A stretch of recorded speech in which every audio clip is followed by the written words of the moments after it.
the lights are going down. You been here a while? Diane dropped me off.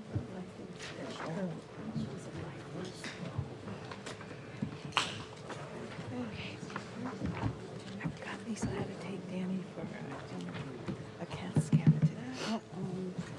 But she couldn't come to the meeting. I have too many nieces I came here today. And now he's really sick again. Did you need me to move for that? No, you're fine. You're fine. Jeez. Ready on this side? Okay, yes, we're ready, Madam Mayor. Right. Good evening, everyone. I'd like to call to order our, is this? Oh, yeah. Yeah, let me bring it closer. Good evening, everyone. I'd like to call our City Council meeting for June 13th, 2023 to order at this moment. Before we begin tonight's meeting, I'd like to observe a moment of silence for Tom Hansen, a longtime City Council member and public servant who passed away on May 31st. We all knew and loved Tom. What some of you may not know is that he moved to Paramount at the age of 4. He was a Paramount High graduate and always a very proud pirate. And as we Paramount graduates know, once a pirate, always a pirate. He was the definition of a person completely dedicated to serving his community, which he did for more than 50 years through service clubs, city commissions, and on the city council from 2007 to 2020, and as mayor 3 times. He was deeply involved in the changes that transformed Paramount from what was called an urban disaster area to the safe, healthy, and attractive, vibrant place that it is today. He leaves a large legacy of making things much better in the town where he lived. Our thoughts and prayers go out to Vivian and the entire family. Now let's go ahead and take a moment of silence, please.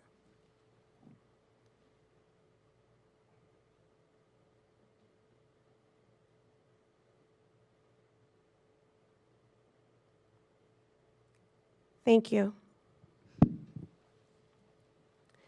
Now, if we can please have the representative from Unity in the Community to lead us in the Pledge of Allegiance.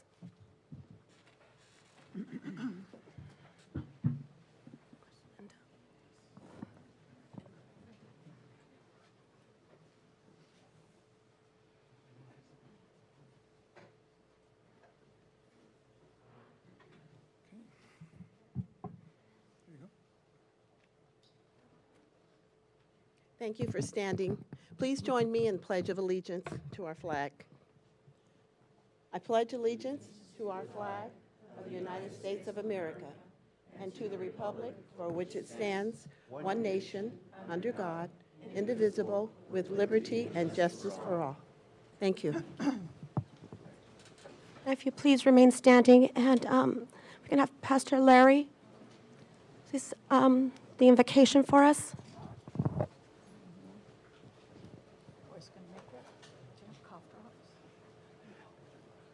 Yeah, let's bow in reverence before the Lord who watches over us all the time. Lord, we submit ourselves to you tonight to allow you to touch our hearts, to work in our minds and bring us together for some wonderful things, just like you've always been doing here in the city of Paramount. We thank you for this wonderful city council that you've given to us, along with the staff and all the city workers. They work so well together, and we have seen Paramount continually grow and prosper.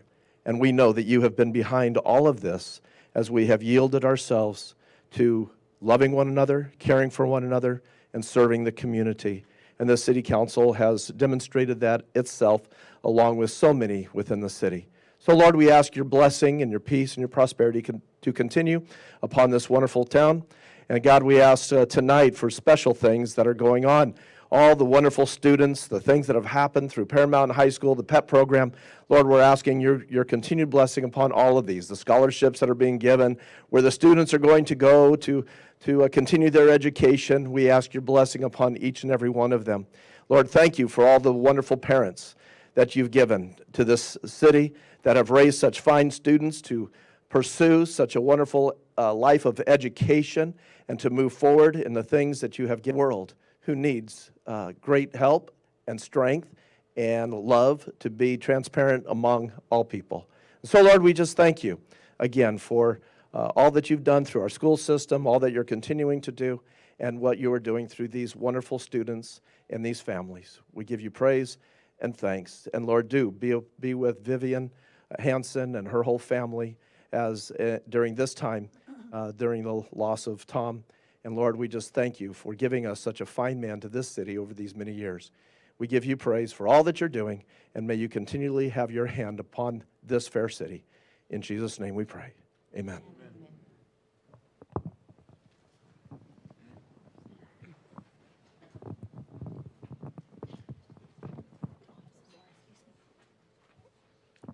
Heidi, can you please take roll, please? Yes, Madam Mayor. Councilmember Olmos? Here. Councilmember Lemons? Here. Councilmember Quer Stallings? Present. Vice Mayor Delgadillo? Present. Mayor Aguayo? Here. Now, if my colleagues could please join me at the podium for our presentations.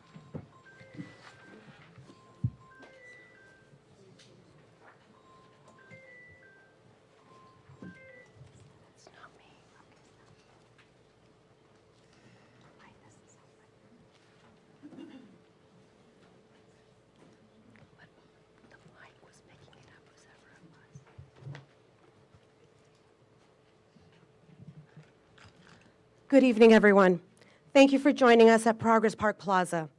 We have quite a few presentations, so we needed more space than our council chamber would allow for tonight. First, would Linda Timmons please come back up? Linda is a planning commissioner and a member of the Unity in the Community Committee. She, along with fellow members, led us in the Pledge of Allegiance tonight in celebration of the Juneteenth.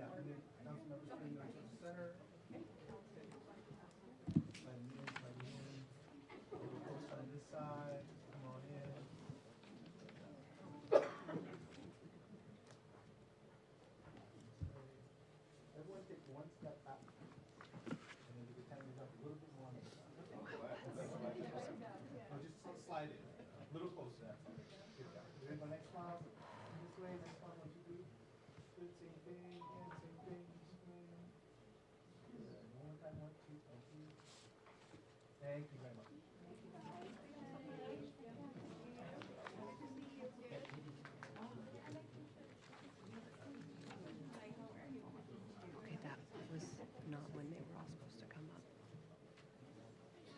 We should have done Juneteenth first. Now, would Judy Diaz please join us?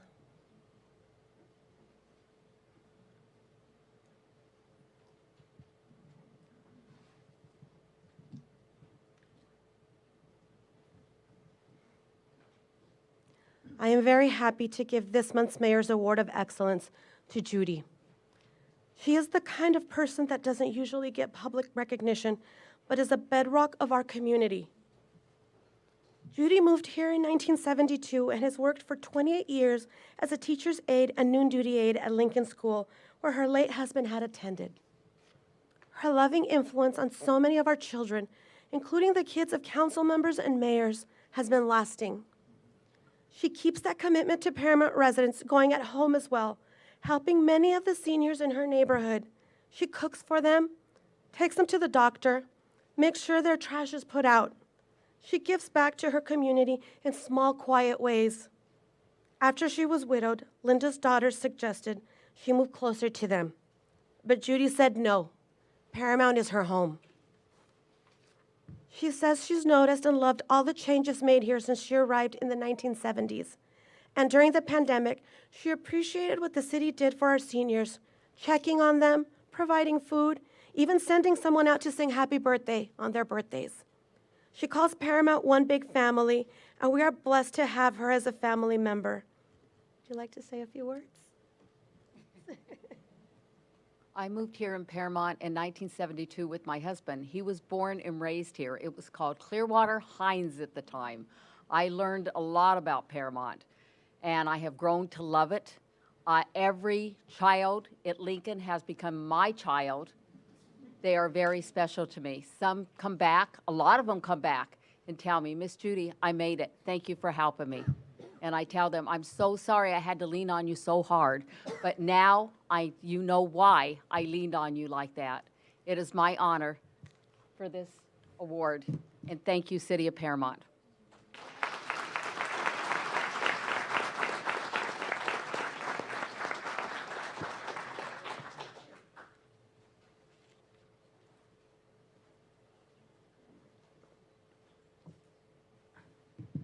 Slide it, turn front and center, good.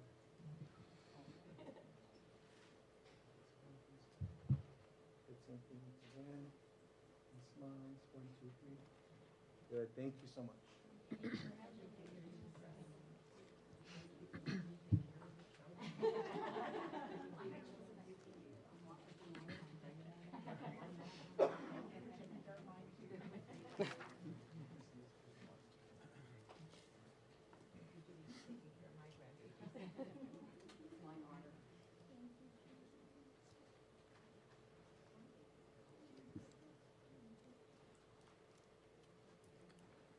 Now would Mike Orman, Board President of the Heinz DES, and John Orique, Board President and FESTA Committee President, please join us.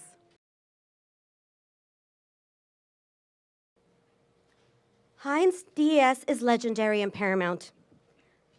Founded by the Portuguese immigrants who came here for the local dairies, it was established in 1923 when the area was known as Heinz Clearwater.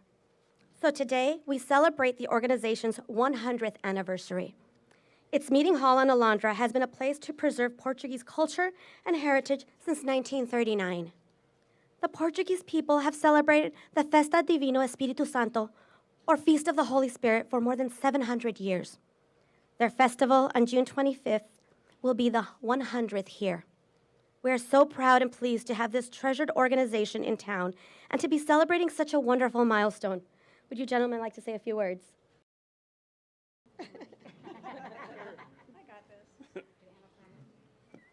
No, kind of.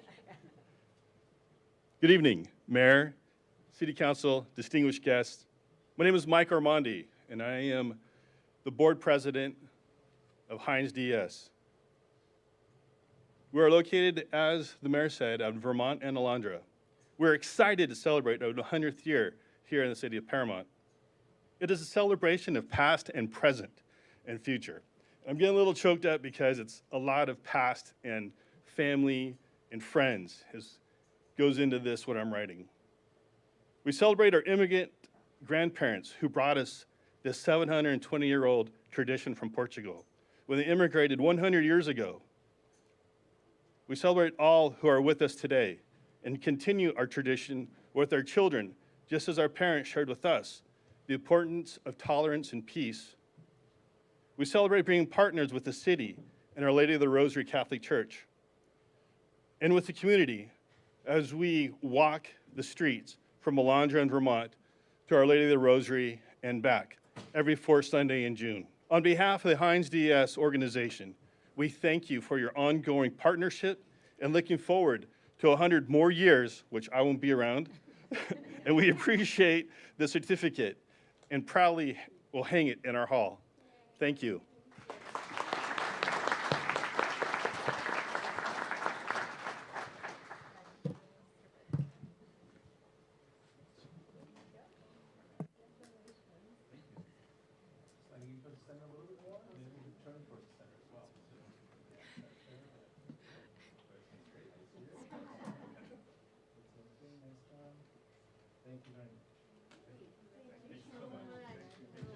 He's such a nice guy.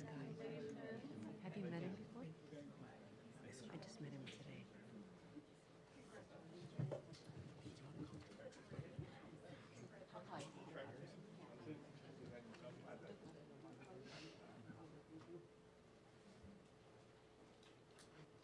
Now would Andy Darling, Coordinator of Operations and Outreach for the LGBTQ Center of Long Beach, and any members of the Unity Club, please come up and join us.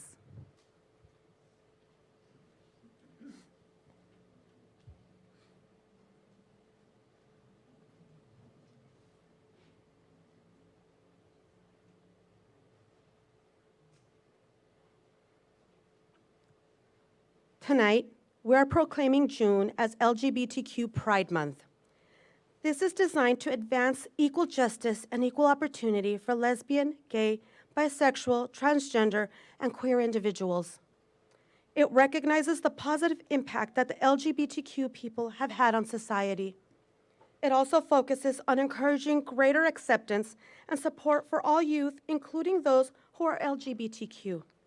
We support these members of our community and have empathy for the problems they may suffer, from bullying to hate crimes and more. We are giving our proclamation to Andy. We will also send copies to the Unity Clubs at Paramount High School and Odyssey STEM Academy, both of which promote tolerance and understanding. Andy, would you like to say a few words? Just want to say thank you at a time when our community is so at risk and so in danger. It's recognition like this that can save lives. Thank you.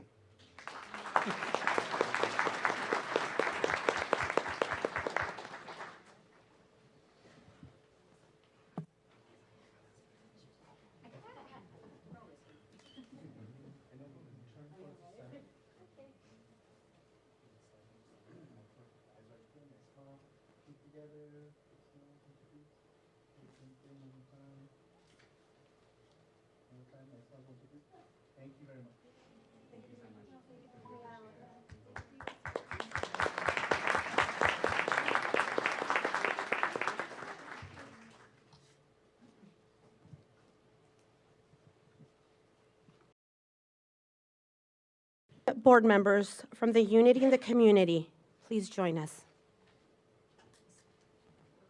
Dr. Timmons, Pastor Jones, the rest of the team that's here. Tonight, we are remembering an important moment in history, Juneteenth. This is considered the longest-running African-American holiday and has been called America's second Independence Day. Juneteenth celebrates the end of slavery. Even though President Abraham Lincoln signed the Emancipation Proclamation in 1863, the information was ruthlessly hidden from many of the freed people in the Confederacy until June 19, 1865. So that day has held a special meaning for the African American community ever since. African Americans have made to the development of this country. We are presenting the city's proclamation to the Unity in the Community Committee. We will also send copies to the Black student unions at Paramount High School and Odyssey STEM Academy. Would someone like to say a few words? I get volunteered for everything. Anyway, I just praise God for the city recognizing us as a group in this city trying to unify our city. And again, I was thinking a moment ago, if God blessed me, I'll be 80 years old in November. 48 of those years been in the city of Paramount. That's how much I love this city. I've grown to love this city council. The city is doing great things for us, all of us, and we are one in Paramount. We are one in Paramount. No matter what background we come from, we're all one. So thank you for allowing us to have this opportunity, and we're going to do more things, and we're all open for new members in our committee.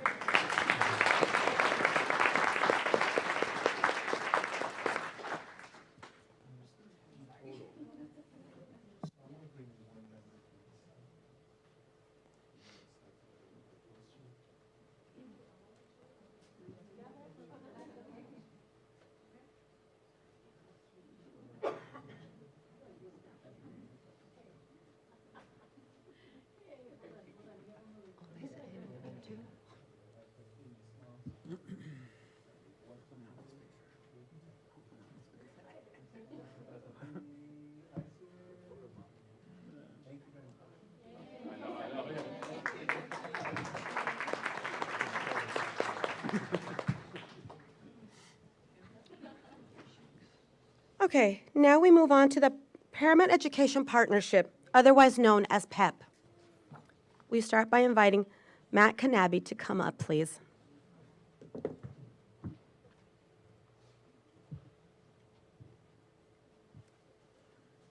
Matt is no longer with PEP, but has had a tremendous impact on the program.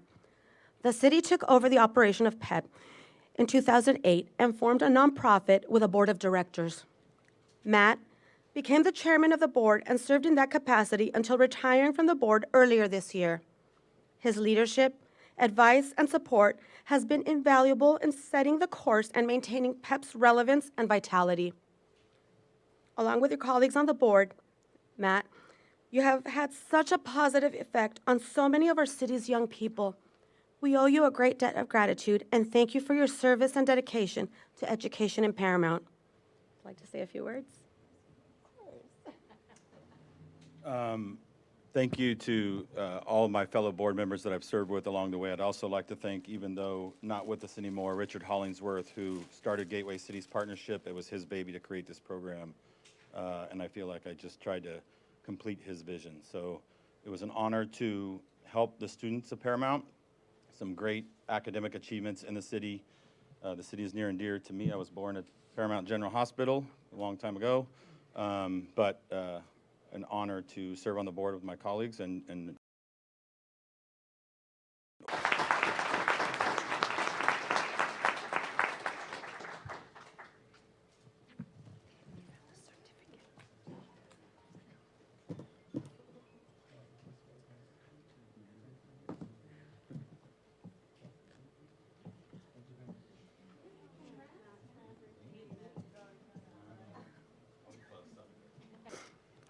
Okay. When we honor our PEP scholars and the city's top high school students, members of the Paramount Unified School District, they usually join us. But there was a conflict tonight with their board meeting. I know, however, they are with us in spirit, and we thank them for their support. Members of the PEP Board of Directors offer excellent guidance for the organization throughout the year. Here, please join us.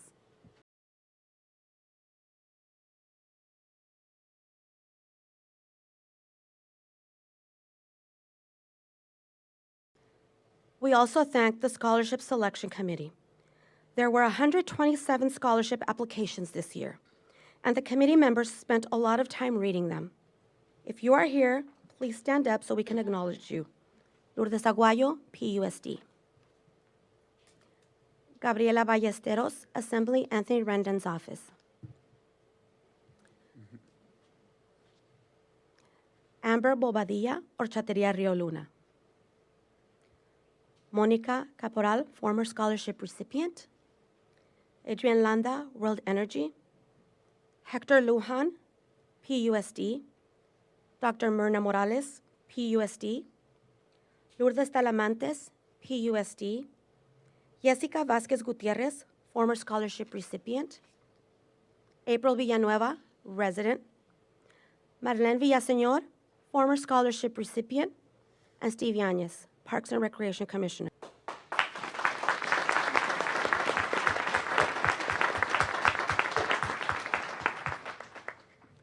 PEP was founded in 2004.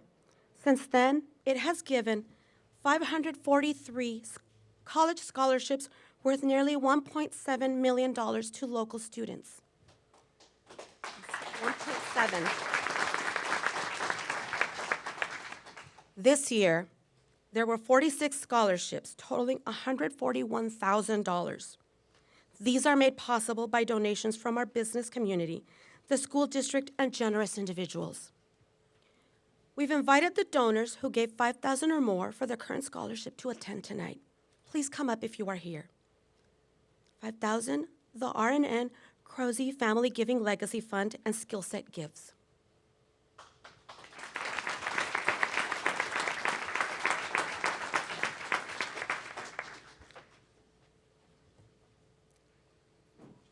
$7,525, Air Products Foundation.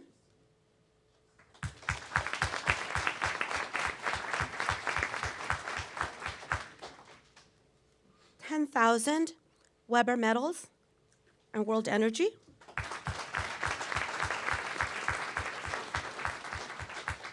$20,000, Marucan Vinegar.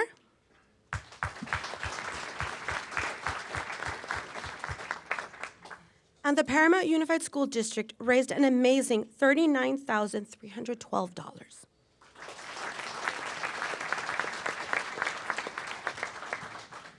We thank all of this year's donors, 25 in total. You can see the other 18 donors scrolling on the screen behind me. They make our community strong, and we appreciate their commitment very much.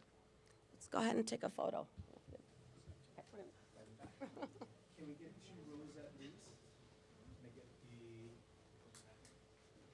vertically challenged in the front row.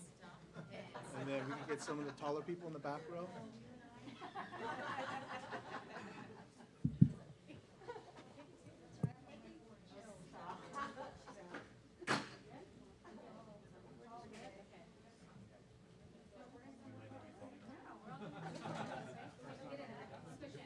Just slide back.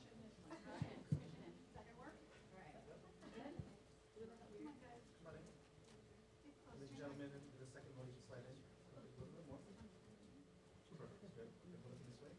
So everyone's kind of tilted, so let's bring this side up just a little bit more this way. So this side, keep coming right there. Perfect. Good, eyes here, nice and tall. Thank you so much. Nice smiles. And two more times, nice smiles, 1, 2, 3. Good again. Thank you very much.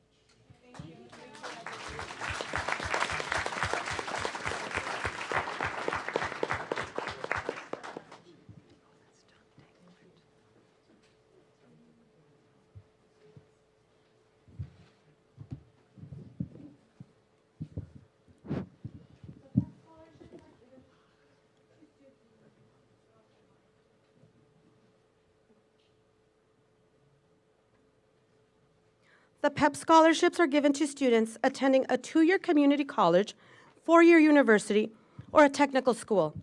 They range from $1,000 to $4,000. We are very proud of the recipients and wish them the best in their educational adventure. Each will get a certificate from the city, and Assembly Member Anthony Rendon has sent certificates for all the students being recognized tonight as well. Please come up when the city manager, John Moreno, says your name, school, and major.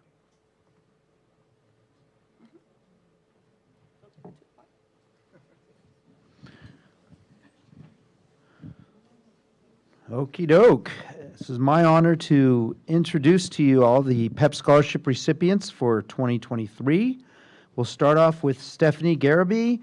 She's going to UCLA and she's going to be a psychology major. Stephanie. Garcia, who will... We got another Bruin here, Esmeralda Figueroa. She'll be attending UCLA and majoring in education and social transformation. Slow down. Edgar Garcia, he's attending Chapman University with a degree in communications. Right now we have Jocelyn Murillo attending UC Irvine and majoring in education. Now we have Nalalea Herrera attending Mount St. Mary's and majoring in graphic designs. Next up, we have Antonio Refugio Garcia going to Cal Poly Pomona, majoring in physics. Next up, we have Ciara Powell attending Cal Lutheran and majoring in criminal justice. Next up is Sari Guadalupe Nova, attending UC San Diego, majoring in business economics. Andrea Perez, attending UC Santa Barbara, majoring in molecular and cell biology. Elena Romero, attending Long Beach State and majoring in marine biology. Next up, we have Melanie Cabrera, attending UCLA, Civil and Environmental Engineering. And now we have Vanessa Pena, attending UC Berkeley, majoring in biology. Now we have Tashina Garcia, attending Mount St. Mary's and majoring in psychology and theology. Now we have Leilani Navarro attending Long Beach State, majoring in psychology. Next up is Elias Joshua Torres attending Long Beach State and majoring in dental.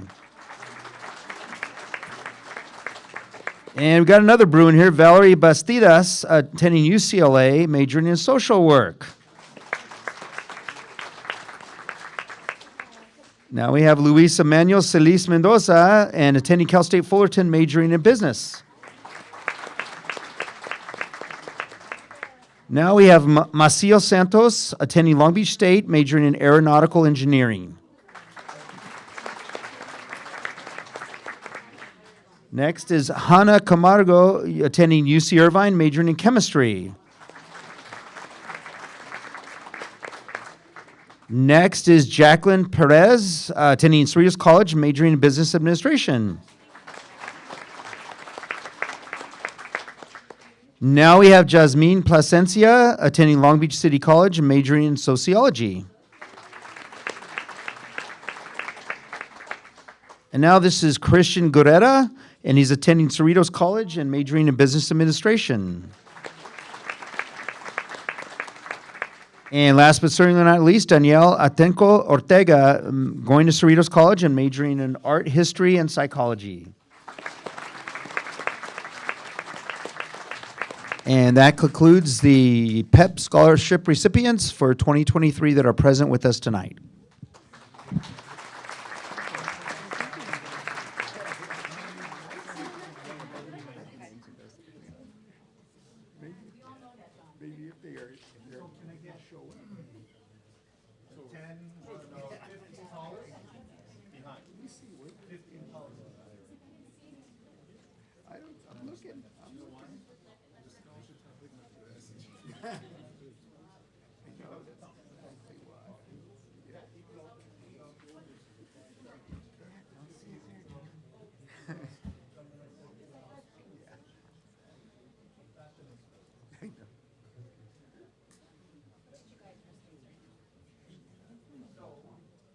And then I need 5 of you. No, 1, 2, 1, 2, 3, 4, 5, 6. Oh, that's good. It's gonna be fine. And then all the way back. Right back to that gentleman. Okay. I know this is really hard. For the ones that are working. Can we? Yes. Can we bring some chairs out real quickly, guys? Like 8 chairs? Can we bring some chairs out? Why don't we all stand up here on this side? Guys, why don't you stand up on your side and we'll... We're taking chairs.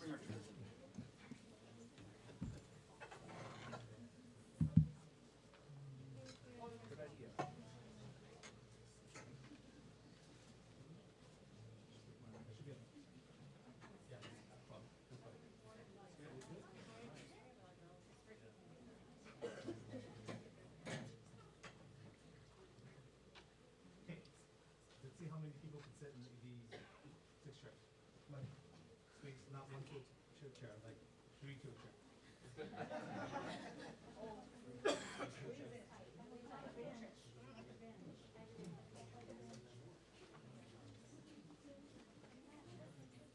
Come on in, don't be shy, the chairs don't bite. Big thing. Okay, and then city council is pushing again to the little chairs, please. One more, 2 more. Okay, 1 more chair. One more chair. Maybe 2 people. Right here. 2 of you. 2 people. Wait, why did you get me? 2 people right there. Any 2. Volunteers. People have a seat. 1 more on the edge. And then slide.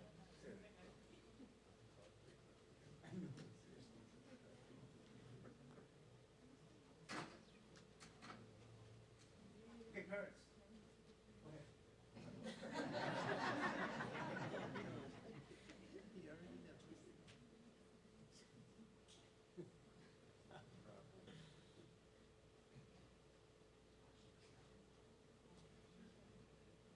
Okay.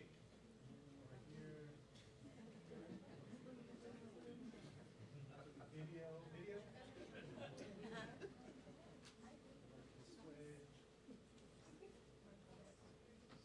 Some adjustments. There's the very back row of 1, 2, 3, 4, 5 guys. One step this way. Yep. Stand nice and tall. Feet together. Feet together front row.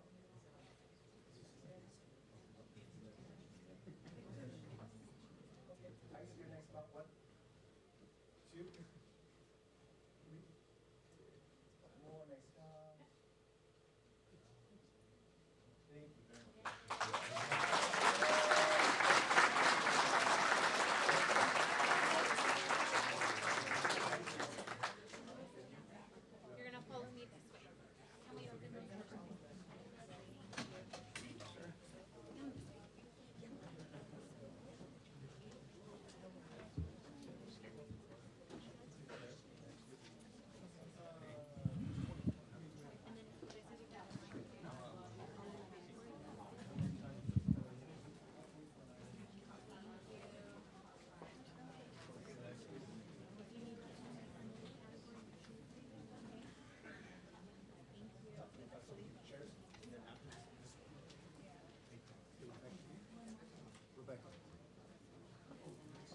I was just wondering. Want to make sure.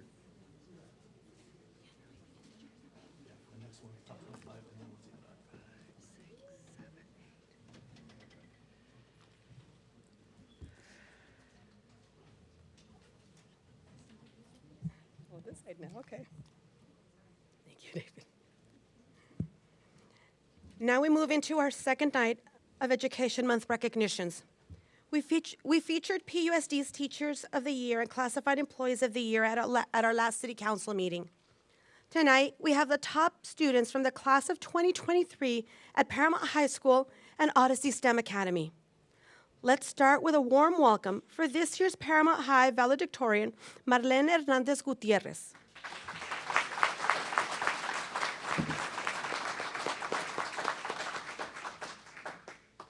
Marlene will be attending UCLA. Congratulations on being a leader in your class. We have a backpack for you full of school supplies.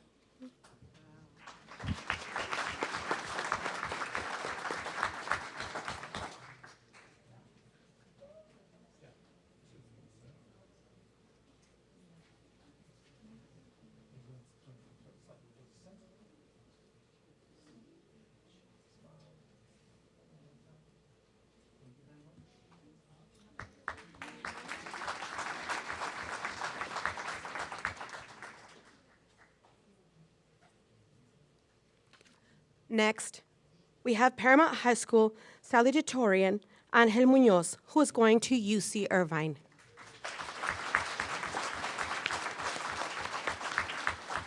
Congratulations on this fine achievement.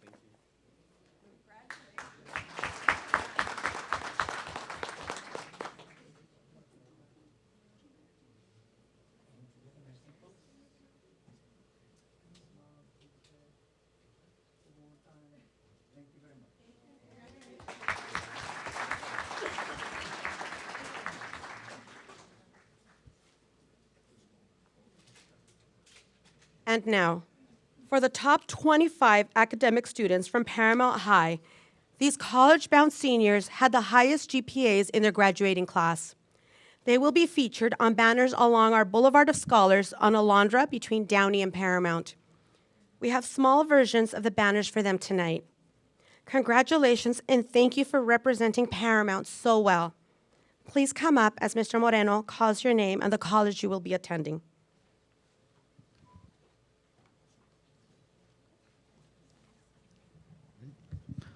All righty, thank you, Madam Mayor. We'll start off with Marlene Hernandez Gutierrez, UCLA.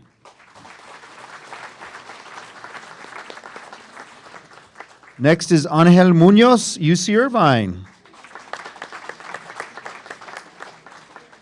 Edwin Baptista, UC Irvine. Christopher Kang, UC Irvine. Jose Berdera, Stanford. Natalia Soriana, UC Santa Barbara. Go Gauchos. Jesus Hurtado, UC Irvine. Melanie Cabrera, UCLA.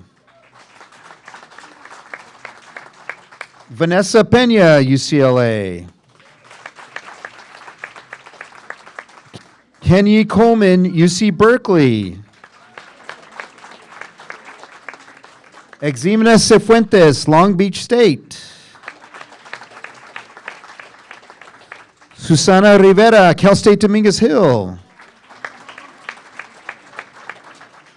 Exena Moreno, UC San Diego. Christopher Velasquez, UCLA. Denise Huerta, Long Beach State. Kimberly Ruiz Alvarez, UCLA. Lisette Esparza Lozano, Chapman University. Ruby Valenzuela Urati, UC Irvine. Juan Alvarez, Whittier College. Yasmin Plasencia, Long Beach City College. Sarai Nova, UC Irvine. Imara Zepeda, Chapman University. And Darren Valencia, UC Santa Barbara.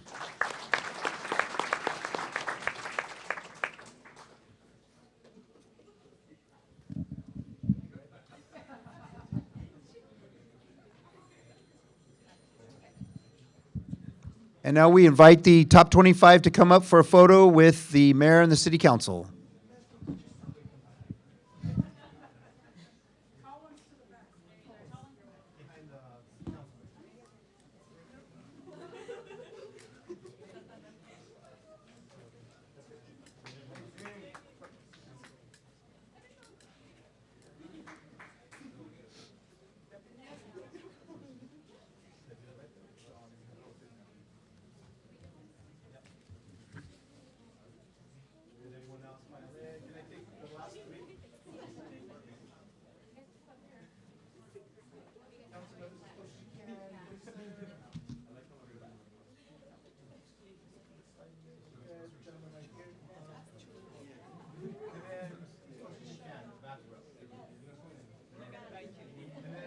The three, 1, 2, 3 right here, slide out one step this way, please.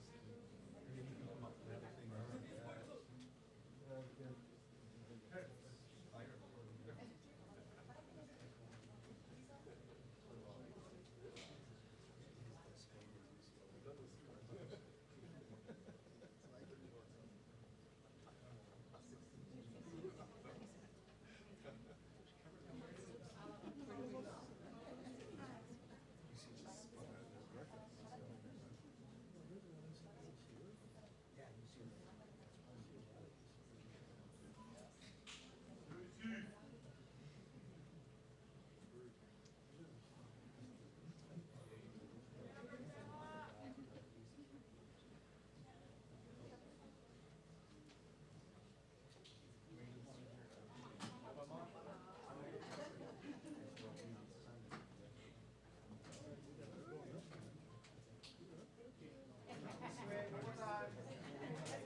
Thank you very much.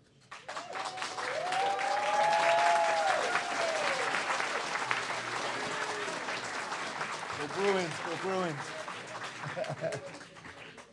Go Bruins, go Bruins. Oh, nice, nice. All right. I know, I should be, I should be. You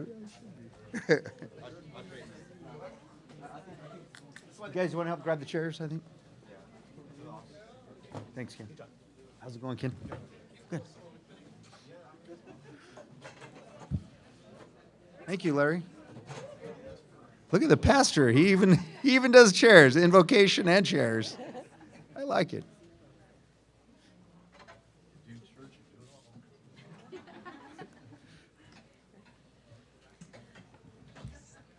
Now we welcome the top 5 volunteers. Sorry about that. We're also honoring the top 5 students from Odyssey tonight. They will also be featured on our Boulevard of Scholars. Please join us as Mr. Moreno says your name and college. All right, Madam Mayor, we're going to start off with Esteban Jimenez, Jr., UCLA. Pamela Perez, UC Davis. Natalie Chiriboga, CSU Pomona. Alexander Hernandez, Cerritos College. And Paul N. Sehusen, Long Beach State.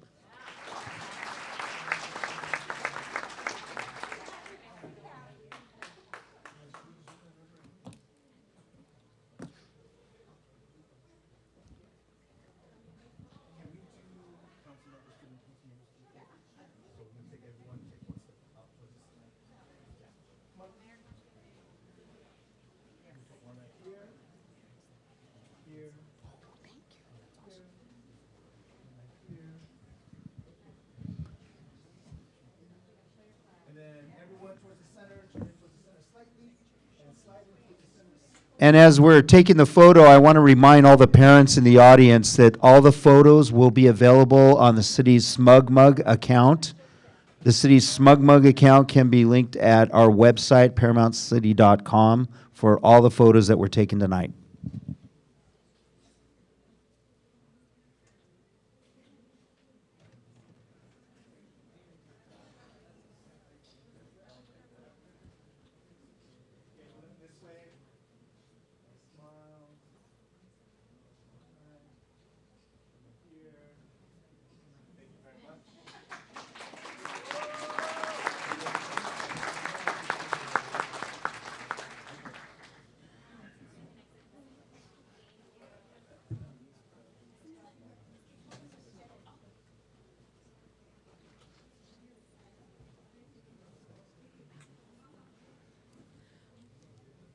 Next, we have the Strong Mind Award. This is given to the top student in the graduating class at Odyssey STEM Academy. This year, it's Esteban Jimenez Jr., who will be going to UCLA. Congratulations on your outstanding success.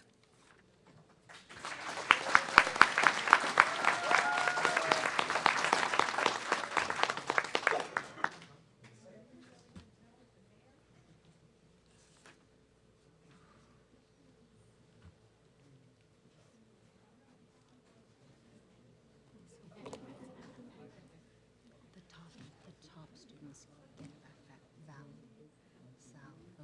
valedictorian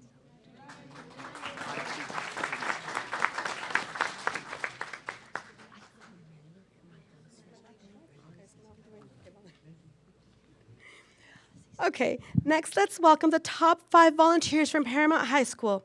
These students put in the most community service hours during their high school years. They will be featured on banners at the Civic Center. We appreciate the positive work they have done in our community. Please come up as your name is called, along with your total hours. Thank you, Madam Mayor. At the top, we have, with 280 hours of volunteer service, Retzi Reynosa.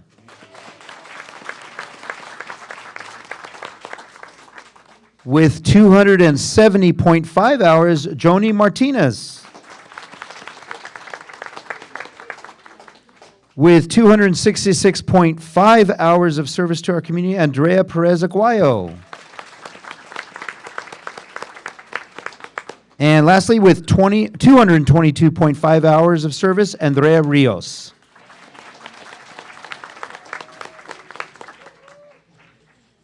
And those are the volunteers, Madam Mayor. Now time for a photo.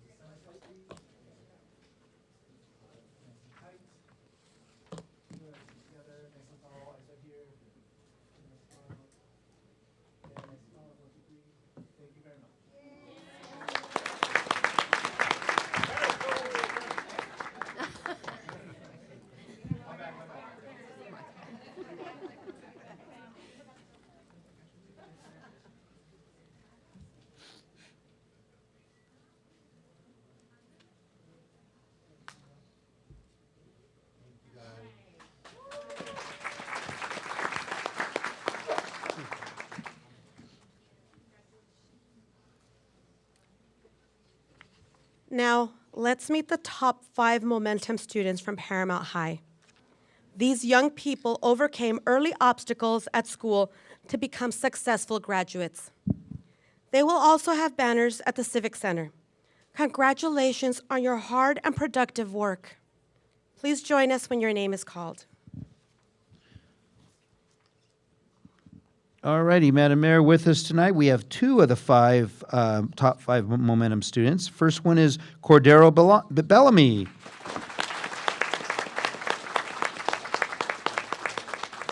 And we also have with us Juan Duenes Herrera.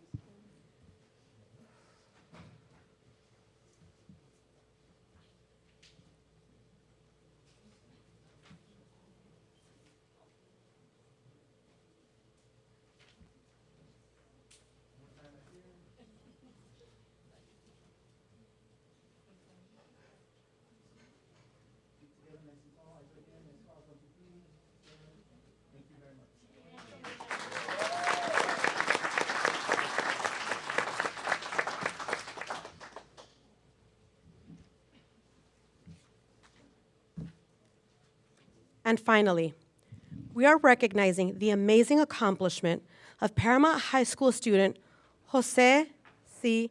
Verdeja, who was named a Gates Millennium Scholar. Please come up.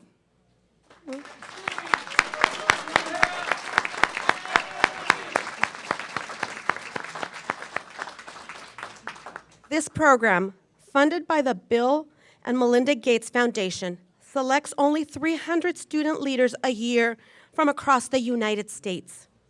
Each of them receives full funding for all costs to attend a 4-year university.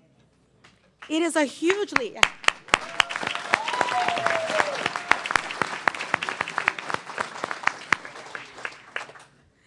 It is hugely impressive, and Jose joins 20 previous Pirates who have been selected for this scholarship.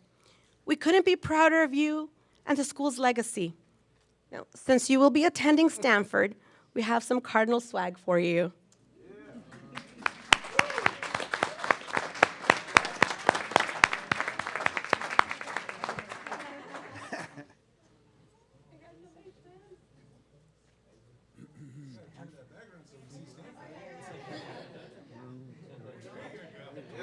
Everything covered. That's cool. That's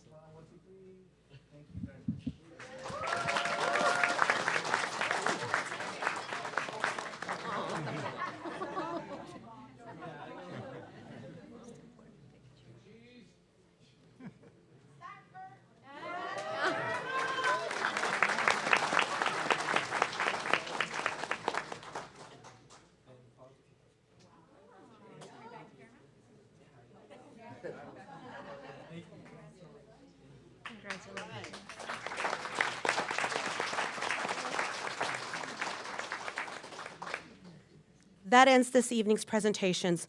On behalf of my council colleagues, I want to thank everyone for being here and making Paramount the strong, wonderful place that we all love. We're now going to go ahead and take a short break before continuing with our meeting.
first one was cat, this is a raccoon.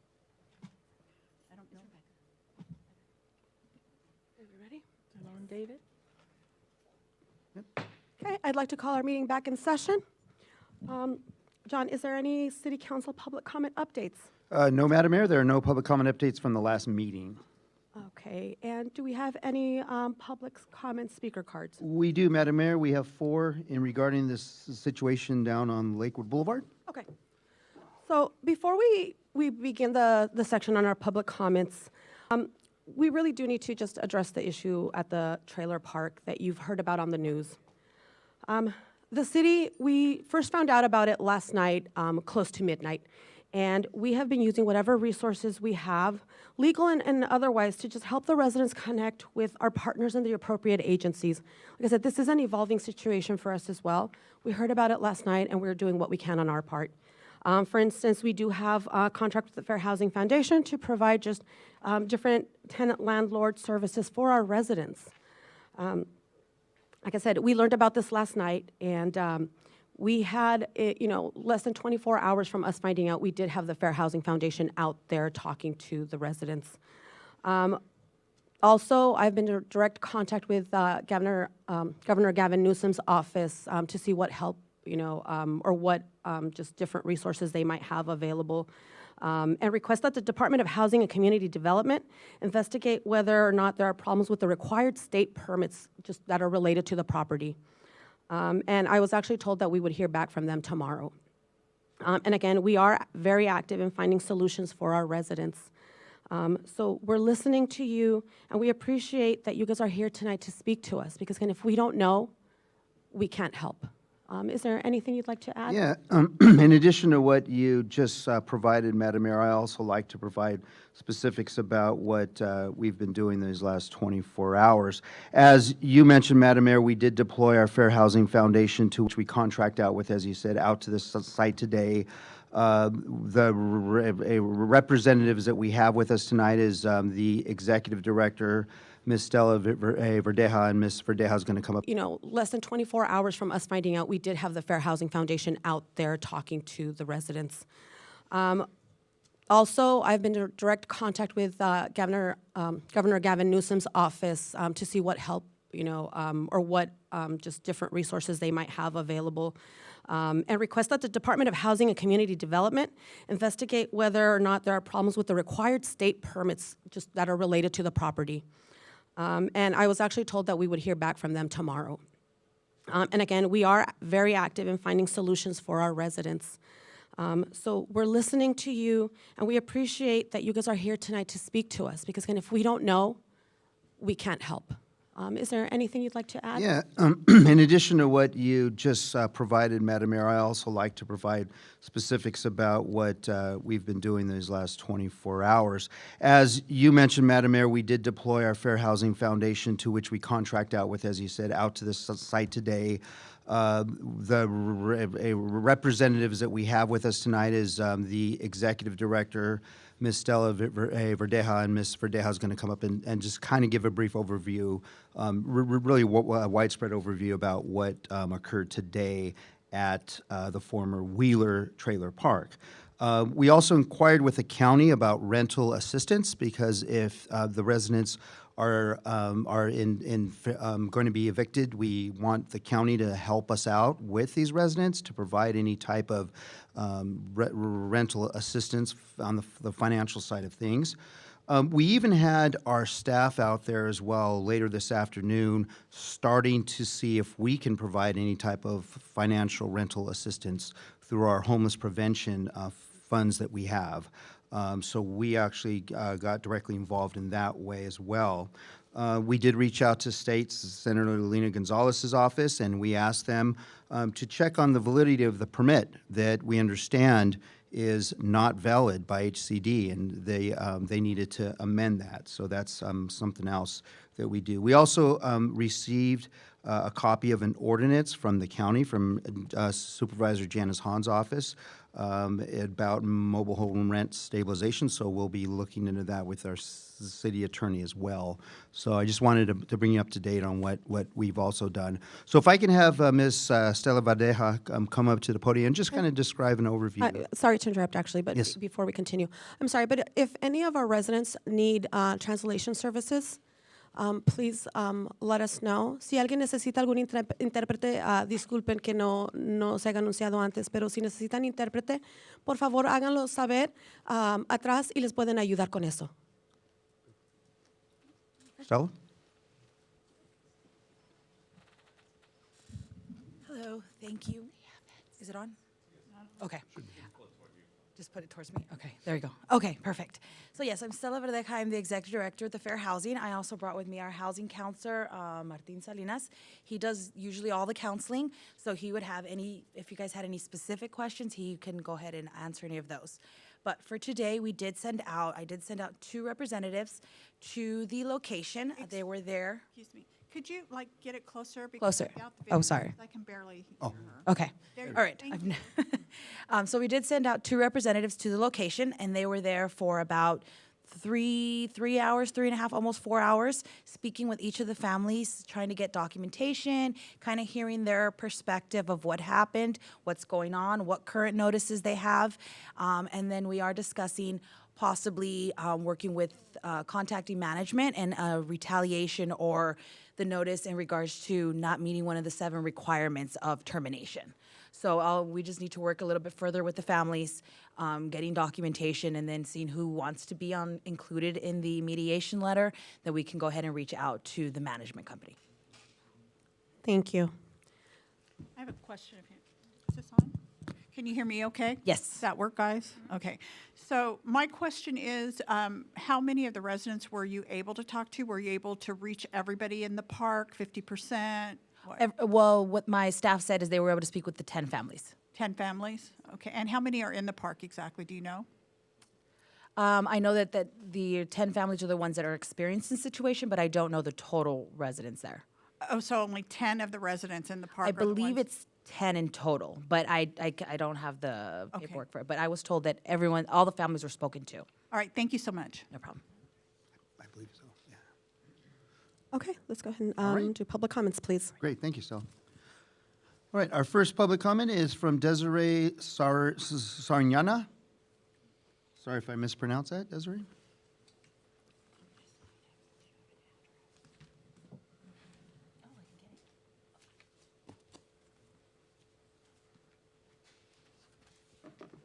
Good evening. My name is Desiree, and I am a Paramount resident for 12 years now. And I am a tenant that resides at the Will Trailer Park, formerly known as Will Trailer Park, now known as Elijah. I'm here today because I reached out to you guys before numerous times. I'm actually the last tenant of their own that they actually own of a mobile home.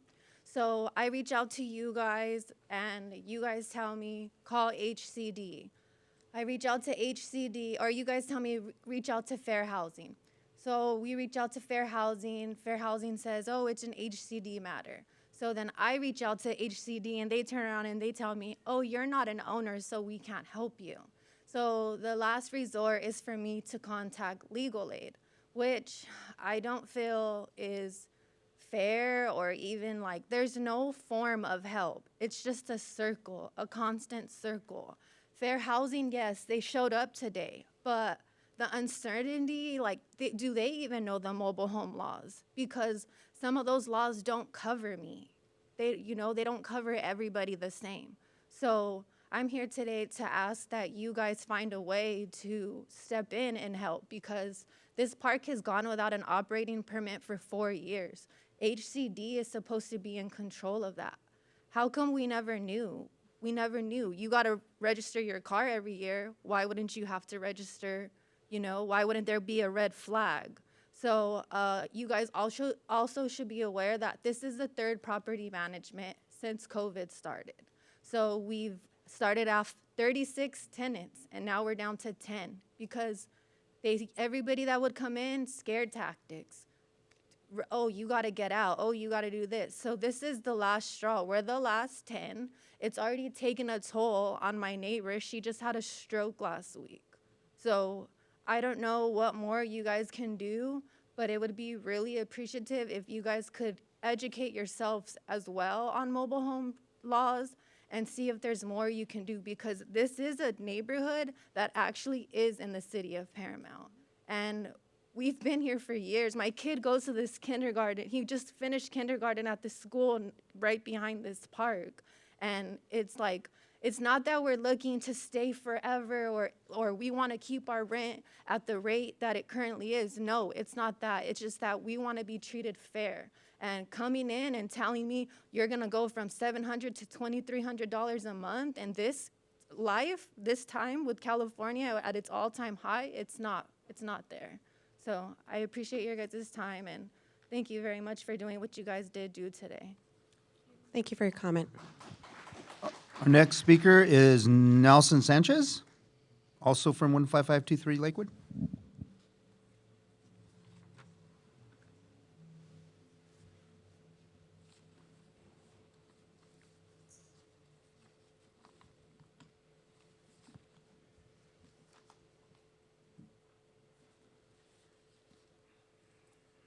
Well, good afternoon. My name is Nelson Sanchez, and I'm here to address that in my current situation. I live at 15523 Lakewood Boulevard, space 18. I've been a resident there since 2011, so it's been a really long time. And I invested my whole life savings into this trailer, and they want me to just leave like that. It's very unfair. They bully me, they bully my mom, they bully everybody, and it's really sad for me. I have like anxiety, and I take medication for it, and it's not working because these people just come and they make my life very, very miserable. I'm always depressed nowadays because of it. I haven't been able to sleep in weeks, and my mental health is deteriorating due to this because I don't want to be homeless again. I don't want to be homeless due to this reason, and they gave me orders to take down a shed. They gave me orders to take things down. And I spent my money on this, my hard-earned money. And when I asked them, are you guys going to recompensate me, they just told me, we're just going to give you 30 days to get off the premise, just rudely, like that. Whenever they see me, they just try to ask me like weird questions. I'm not really interested in talking to them because, in fact, I don't really know who they are. They just gave me like letters, and it's just mostly harassment. So I'm just trying to do everything legally. And I'm not going to lie. I'm very, very scared for whatever it's uncertainty. I'm just looking for some kind of, if I'm going to have to leave the place, I want at least to be recompensated so I could move out and try to make it out there, because I know right now everything is expensive, and it's just, and I'm just sick of it all. And I just hope that you guys could understand me, because I've been a Paramount resident for many, many years at this point, and I love the community. It's a beautiful community, and I don't want to have to leave and go somewhere like Skid Row because of what these people are doing to us. And it's very, very, very, very sad. I'm not the only one in the trailer park who's suffering through because of mental and health reasons. So I just hopefully there's something that you guys could do for all of us, because I'm really, really, really scared. And I don't know how else to deal with it. So I come to you because I'm tired of going. I call one number. They told me, call this number, call this number, call this number. And it gets overwhelming. And I just can't do this no more. So I ask of you to please find it in your hearts to help us, residents of Paramount, California. Thank you. Thank you, Mr. Sanchez. Our next speaker is Joseph Sanchez. Is there Joseph Sanchez? Oh, there he is.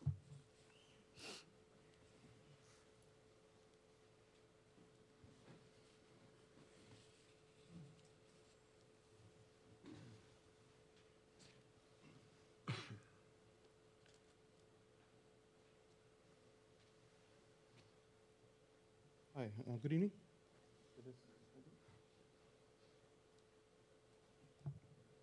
Oh, okay, sorry. Hi, good evening. So basically, I'm gonna agree on everything that they just said before me. I'm gonna, I don't wanna sit here and, re-explain everything the same way they feel, that's the way I feel. And, well, we've been living in Paramount for about 10, 11 years. And I'm the voice for my mom. My mom's a Spanish speaker. She does not have any significant source of income. So basically, I'm a warehouse worker. I try my best to help her out.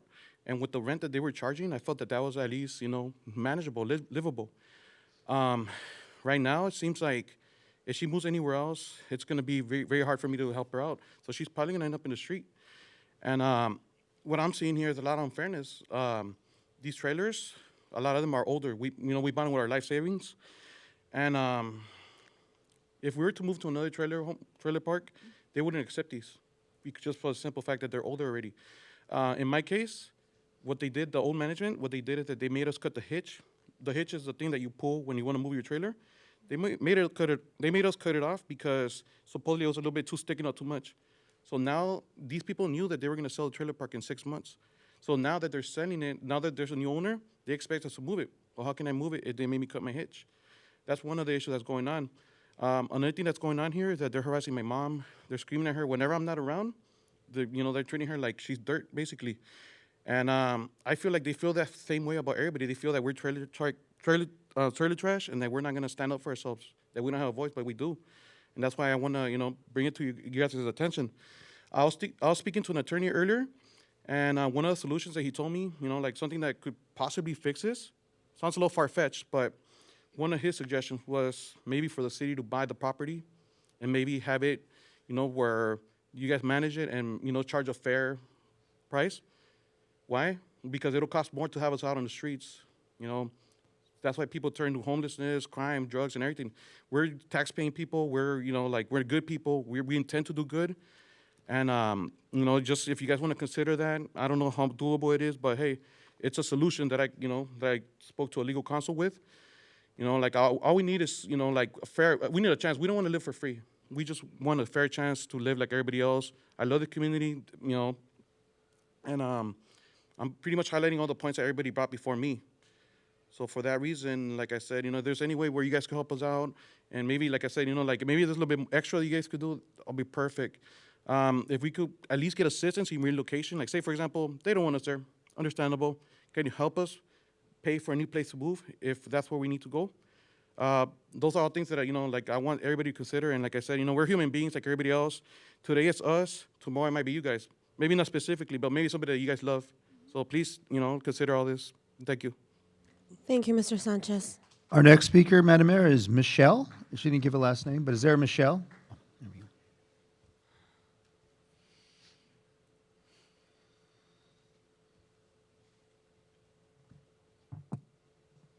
Hello, council members. Thank you for having me. And Michelle, if I can get you to move your mic, just, there we go. Perfect, all right. Thanks. I'm here to talk about who we are. I'm here to talk about who I am, who my siblings are, and how long we have lived at this trailer park. I have been living at this trailer park for now over 18 years. I started kindergarten in Paramount, living at this trailer park. I graduated high school living at this park. I'm a scholarship recipient. My sister just graduated on the 8th. She is a community service recognize today. She has done over 280 hours. We are human, and we have been having to deal with the oscillation of these managers. They served us with an eviction notice on the 6th, 2 days before my sister's graduation. Having this fear put on top of us, we do not know where we are going to go. We are a single parent household. We do not know if we can afford anywhere else. We do not know if we are gonna have a house by the time fall comes and we have to go to college again. I am on my last year. I do not know what I'm going to do.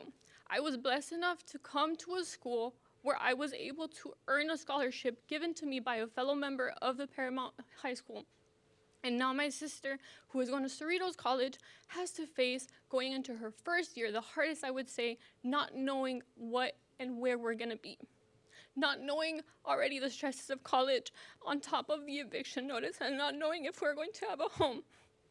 I'm sorry for the way that I'm responding, but it's an overwhelming feeling of emotions, and I hope that this touches your heart and you understand how stressful the situation is.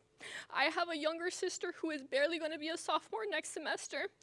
Me wanting to help her, my mom wanting to help her join sports and wanting to be more part of our community, we do not know we're going to be a part of anymore. We want you guys to understand that we are human, that there are lives at this park. We have gone through birthdays, Mother's Day, Father's Day coming up with the stress and the burden of not knowing if we will have a home. We want you guys to be able to help us and understand that we need you right now. We need each one of you to use your voice that you have built to, I'm so sorry, to help us, to help recognize the fact that there's something happening in your city that isn't just and is going on behind closed doors, what it appears to be. They do not seem to care to follow the legalities that there are in place, and it's unfair and unjust, like I mentioned. But I did want to recognize the point again that we are human. We each have individual lives.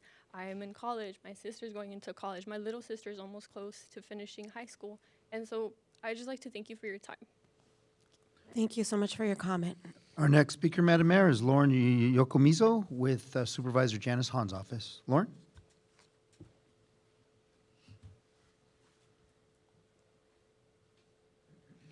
Good evening, City Council.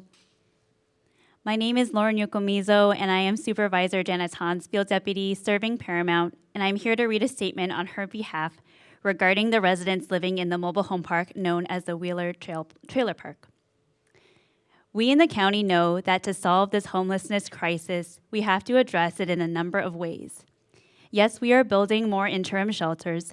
Yes, we are building more affordable housing. Yes, we are building more permanent supportive housing.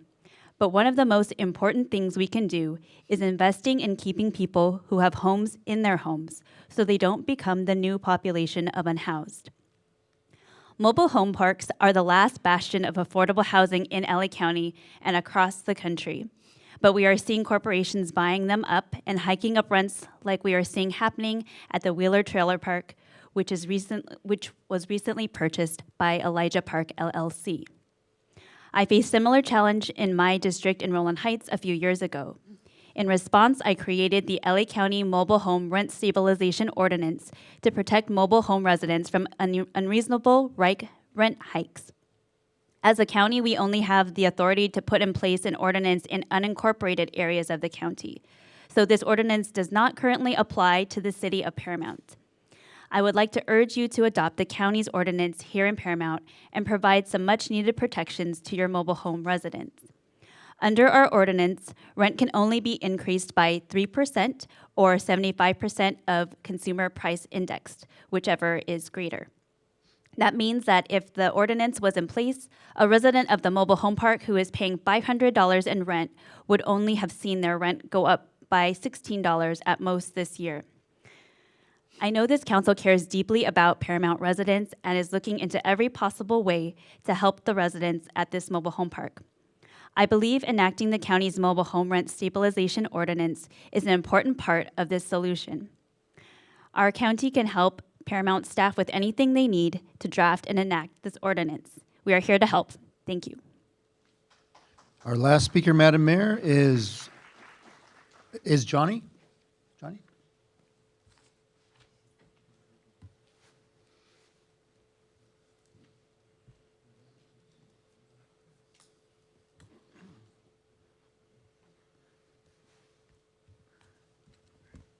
Sorry, I'm a little nervous.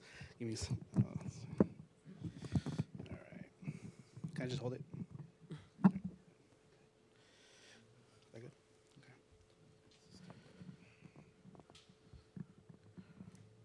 All right. Okay, ready? First off, I want to thank you guys for letting me speak here today. My name is Johnny, and I am speaking here today about the situation that's been brought to you guys' attention. Last night, there was a story that was broadcast by Fox 11 News and Channel 34 Univision, explaining what these tenants have been dealing with the past few months. I find it really disturbing that an owner is able to break the law and try to intimidate and retaliate against these tenants. Many of these tenants here are hardworking individuals that live paycheck to paycheck just to survive. The tenants of this trailer park do not deserve this intimidation that's been brought up against them, but it seems that they have no hope and no one is willing to help them. Many of these residents live in fear every day because they are not sure when they come back from home, from work, if their trailer will still be standing when they arrive. Please, for 1 second, put yourself in their shoes. What would you do if you only had 30 more days left in your home? And after that, you'll be homeless, kicked out, with kids, your pets, and your grandparents, with nowhere to go. I do want to say I am thankful for the services that the city of Paramount offered today, and a thank you to the mayor for reaching out to our governor of California. We hope that the assistance they receive today will help resolve some of these issues that I brought up tonight. Please don't give up on your local Paramount residents. Thank you. Thank you for your comment. That's all the speakers' cards we have for tonight, Madam Mayor. But just to reiterate, we will continue to work with our partners at Fair Housing Foundation, who you heard from tonight, and they are actively pursuing these cases to see if there's any legal remedies that could occur based on what you heard tonight, and based on the investigative work that Fair Housing Foundation is doing. Additionally, we urge the county to open up their wallets and help with financial assistance for these residents. They do have a program that prevents homelessness. So again, that's what we would urge, is that the county could help them out and step up and do their part as well. We are also, as I mentioned, pursuing with our funds that we have from the federal government, but there are really stringent requirements, but we hope that we are able to help the residents here. I'd be happy to answer any questions. Thank you. And to all of our speakers today, thank you for coming up here and speaking. I know it's not easy to do so. And again, we are looking into what resources we can bring and are available. But again, just like you guys know, this is evolving. So thank you for coming out and talking to us. Madam Mayor, may I? I have a question. I just have to comment and tell you, I want you to know how much we care. I myself, at 11 o'clock last night, my phone started ringing off the hook from my fellow council members who were still awake. I wasn't. And they were all sending me the news reports from Channel 11 and saying, what can we do? What can we do? What are we going to do to help? The minute I woke up in the morning, I had more messages and emails from the city manager saying they'd already contacted Fair Housing. I was on the phone with 2 different council members, and we were doing just what you asked us to do, researching the law, trying to find out, where your protection is, what covers you. You're absolutely right. This is an extremely confusing organization. What part has state? What part has local? Who has jurisdiction? Much like you got the runaround to different agencies, that's a lot of what we receive today. But I want you to believe and to understand, we have heard you. This is extremely frightening, extremely concerning that somebody can take your rent and do 200% raises on you or more. And we don't know everything that's going on, but this is on our radar, and it's not going off our radar until we get all the facts, and we are going to help you find solutions in every possible way that we can. We promise you that. John, may I, Madam Mayor? John, within 14 days, should we get back to them and be able to give them an update, how we're going to assist them, how we're going to be helping them? Because this was very concerning to me, too. Absolutely. As my council members late at night trying to receive these calls. I even got up at 3 o'clock in the morning because I couldn't sleep just thinking about what was going to be happening to you. Because I took it to heart, and all of us took it to heart. You could be part of our family. So we are going to work very hard, as Council Member Peggy mentioned, and even our mayor. But John, what do you think is going to happen in the next 14 days? Sure. I would look to our partners that are taking the lead on this at Fair Housing Foundation. 2 weeks, would you have any new information to share on this?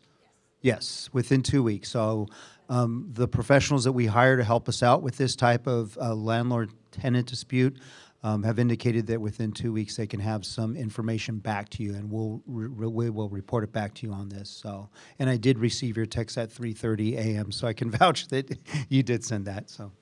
Okay, thank you, John. And Thank you had mentioned that you got information from the county about rental assistance. Yes, I did. Did they already send that over? I don't. I looked to Lauren about the rental assistance. Is that something that the county is willing to help out with?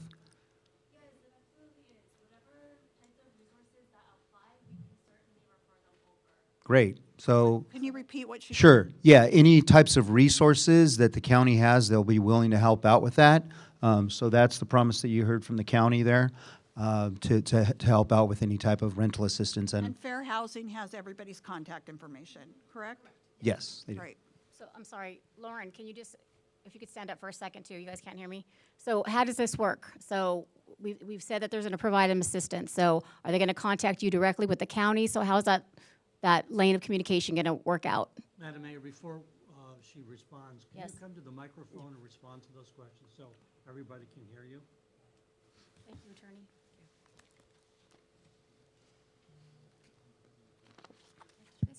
Yeah, we can hear you. But not till you got it close. Is that what it was? Yeah, it has to be.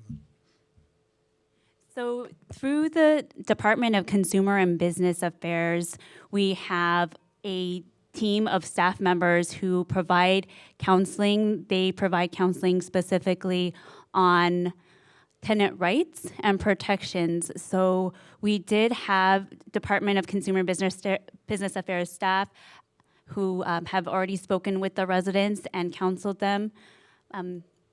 We also have a program called Stay Housed LA, which we would have to look into to see whether or not Stay Housed LA, which provides the rental assistance, would apply to the residents in this situation. That's something that DCBA can look into. We would have to have the staff research that further. But as far as the residents and their current situation, I understand that it was a 60-day notice of vacating. So it's my understanding is it's not yet an eviction notice. So there's things that the residents can explore as far as what their rights are, but the county staff at this time have referred them to some legal resources, or can refer them to some legal resources. But we are very concerned, and we do stand ready to help however we're able to help. So you're providing them a contact for some. I just want to make sure that they have a lane to go to. Yes. That's all. I mean, you guys have the resources as a county. Like, we need your help. Yes. So what you explained was great, Lauren, but I'm saying, so what's next? So your people met with them today. So is there like a follow-up meeting to make sure that the applications went through? I'm just checking to make sure that we have a follow-up for them. Sure, yes, we did exchange contact information, and we do have a point of contact at the mobile home park. So we will make sure that there's follow-up on DCBA's part, and they may need to look at each resident's notice and talk with them on a case-by-case basis, but we'll make sure that there is follow-up. And like I said, whatever resources that do apply to them, we will make sure that we connect them on a case-by-case basis.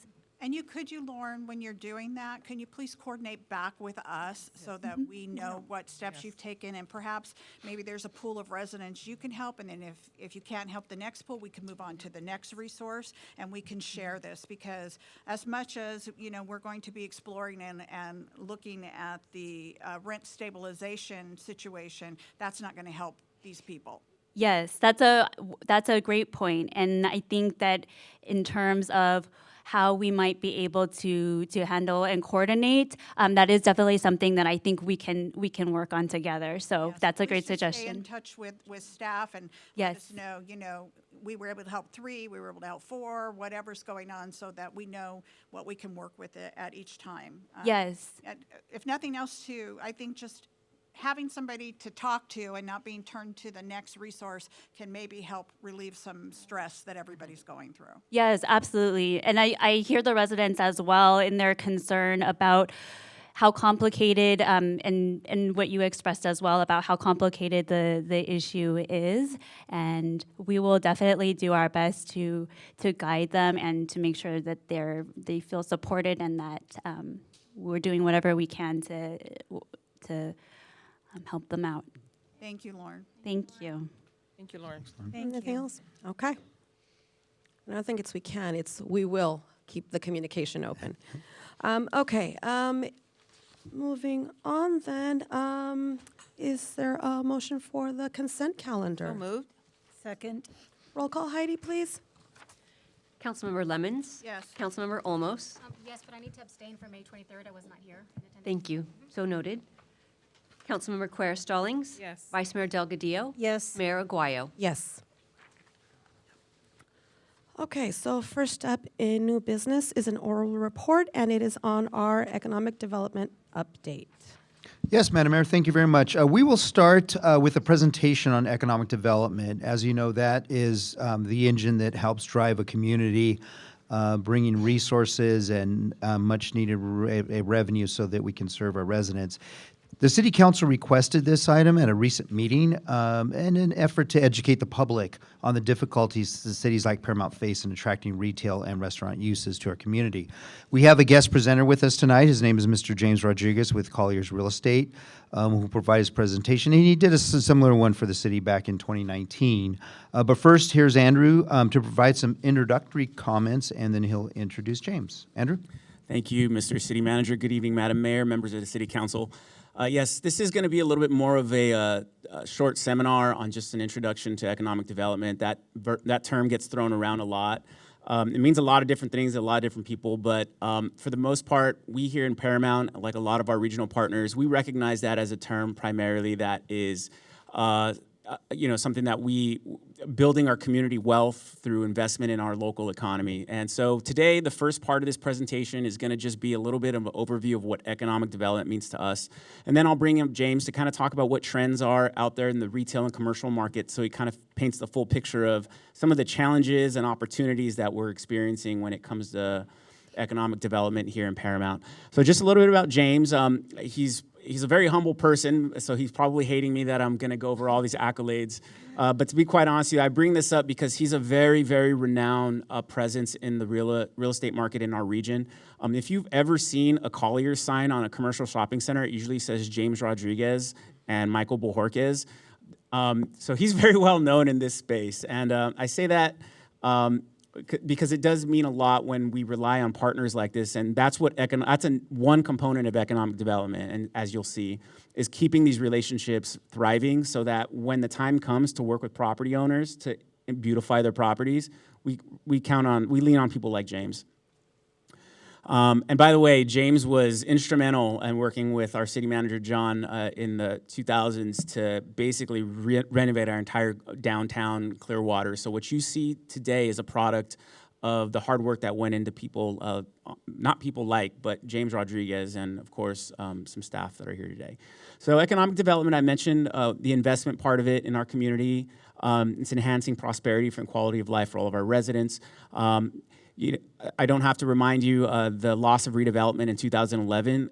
The city took a $4.5 million hit to our general fund every single year from there. So we had to come up with different ways to get creative. There was a lot of programs as part of that redevelopment agency time where we were able to entice businesses to come. This is where the question about, hey, why doesn't In-N-Out come to Paramount? Or why doesn't this store come to Paramount? We'll have a brief answer for you. We'll wrap this up with something that ends with that. But that's kind of why, is we just don't have those resources and tools that we used to. So here's some strategies that we are using now since the loss of RDAs. Things like tax sharing and incentives, which are very, very complex legal. We have to navigate the legal parameters with that. So that's not as easy as it sounds. We do our best as a city to maintain our public right-of-ways. And anywhere we can do improvements around developments to encourage business and beautify our community to attract businesses. We have a speedy permit and plan check process. Businesses like to come to Paramount and they open up shop here knowing that they can get started very effectively and fast. We have a ton of business-friendly campaigns, which I'll go over in a bit. And obviously, as I mentioned, keeping relationships up with our property owners. There's two components when we talk about our strategies now since the loss of RDAs. One is business attraction and trying to target certain industries to get them to come. James will cover that a little bit more. As you know, we do really have some strong, aggressive efforts in retention and promotion. The next couple of slides are just examples of some recent promotions that we've done of some marketing campaigns. We worked with our communications consultant. We were targeting specifically in this particular campaign to attract a brewery into Paramount to try to reimagine and activate our industrial area.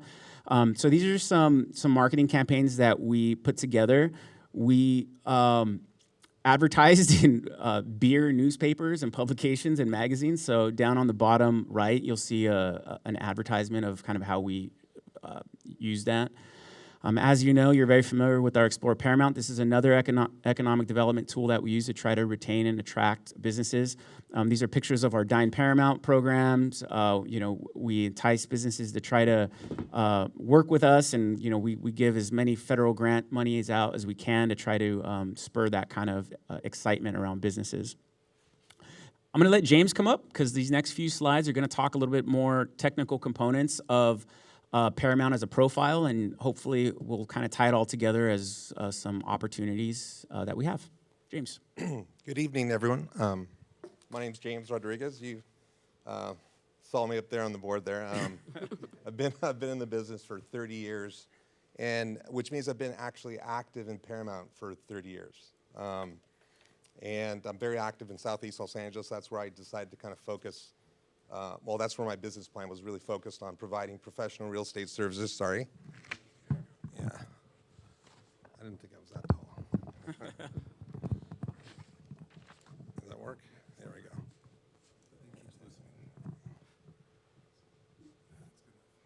There you go. Providing professional real estate services to Southeast Los Angeles. So that's kind of my background. I've been involved.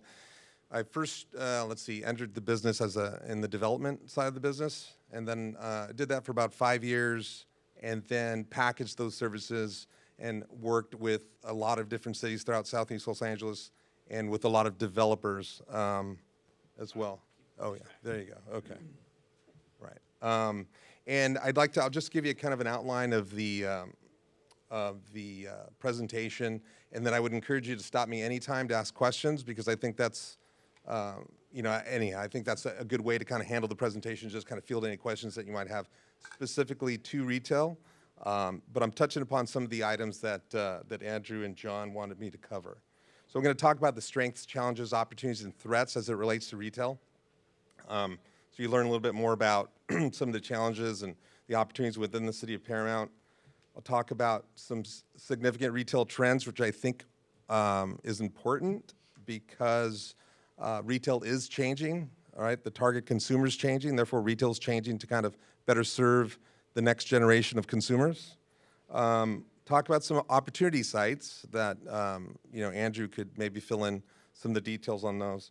Some of the tools that retailers and people like myself use to analyze retail opportunities, and just kind of identify, where to focus your efforts to kind of create some opportunities to draw additional retail into trade areas. And then we're going to talk about, we'll wrap up and talk about why not In-N-Out. Sorry. Might be a little bit hard to read, but I'll just kind of touch upon the strengths of the trade area. Number one, population density, and I think. So 30 years ago when I was starting my career, it was really, it was more challenging to kind of educate national retailers about the opportunity there was in Paramount 30 years ago. Today it's a little bit different, right?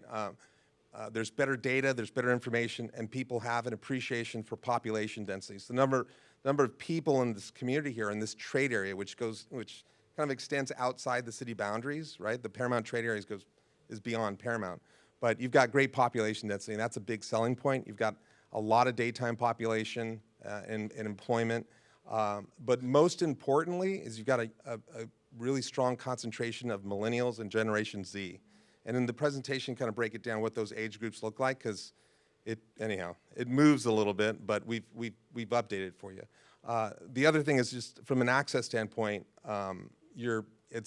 Paramount's very accessible, right? You've got 3 major freeways that, touch the city, and I think that's really important, and just from an access standpoint. There's some other points here, and I won't go through all of them, but I'll touch upon a couple. I mean, from the challenges standpoint, I think one of the challenges is that Paramount is surrounded by these retail clusters, right? To the north you have Downey, to the east you have Cerritos, to the south you have Lakewood. The challenge with that is that there's certain, retailers have certain site characteristics, right, that they're looking for, but sometimes the other commitments that they've made in neighboring communities that may be a couple miles apart would actually limit what they could do in the city of Paramount or any other trade areas that's too close by. It's just important to understand that because, you can only put so many retail locations without those stores cannibalizing each other. So that's one of the challenges that I think Paramount faces. There's some other issues that I've personally faced in working with some of the property owners in Paramount. There have been some great property owners, and we had a really good run it seems like a couple of years ago, but if you factor COVID, it's been a little bit longer. And working with a bunch of property owners and kind of creating a lot of activity within a 24-month period. But then there's some people that just lack the motivation and incentive to, improve their properties or just invest in them to make them a little more inviting. Those are some of the challenges. Threats, it's what everyone else is facing, changing economic factors, right? Inflation, rising interest rates, construction costs are a really big factor. I know those construction costs, just me personally, impacted quite a few projects that I was involved with over the last, let's say, 3 years or so. You had a question? Yeah, I do. Yeah. Under threats, let me ask you, now with a lot of online shopping, does that become now a threat with retail because people are just doing a lot more, not really going to stores? No. No? Okay. So maybe a decade ago, maybe a little bit longer, there was the retail apocalypse. Okay. If you Googled retail apocalypse, it'll come up 10 years ago. It was the thought that Amazon was going to come along and put everyone out of business. Okay. It just hasn't happened. I mean, and there's actually a graph here in the presentation that kind of shows you 2017, how much, the percent of retail sales that were conducted online, right? It's actually a small percent. People don't realize it. It's a small percent, of total retail sales. But I think what's happened is that you have a spike during COVID when people couldn't leave their homes and they had to shop online. And now it's kind of on the decline. My guess it settles somewhere around 12% of total sales, somewhere around there. Yeah. So what's happened is I think people like Amazon have discovered that what they need is they need a retail location, right? And it's people like Amazon, well, all retailers are trying to figure out how to get the product into the consumer's hands as quickly as possible. And so that involves you having to open up retail locations or locations that serve not only as retail locations, but as distribution points, right? And so it's over the last, let's say, 5 years or so, and especially it seems like it was accelerated during COVID when people were trying to figure out how to solve that problem, right? How do you get, if someone wants a, whatever it might be, blow dryer and you want it now, you go to Target and you get it now, right? But Amazon's trying to figure out how you can get it within an hour or whatever it might be. So I think eventually that's what's going to happen. You'll be able to order something online or pick it up, down the block at your local store.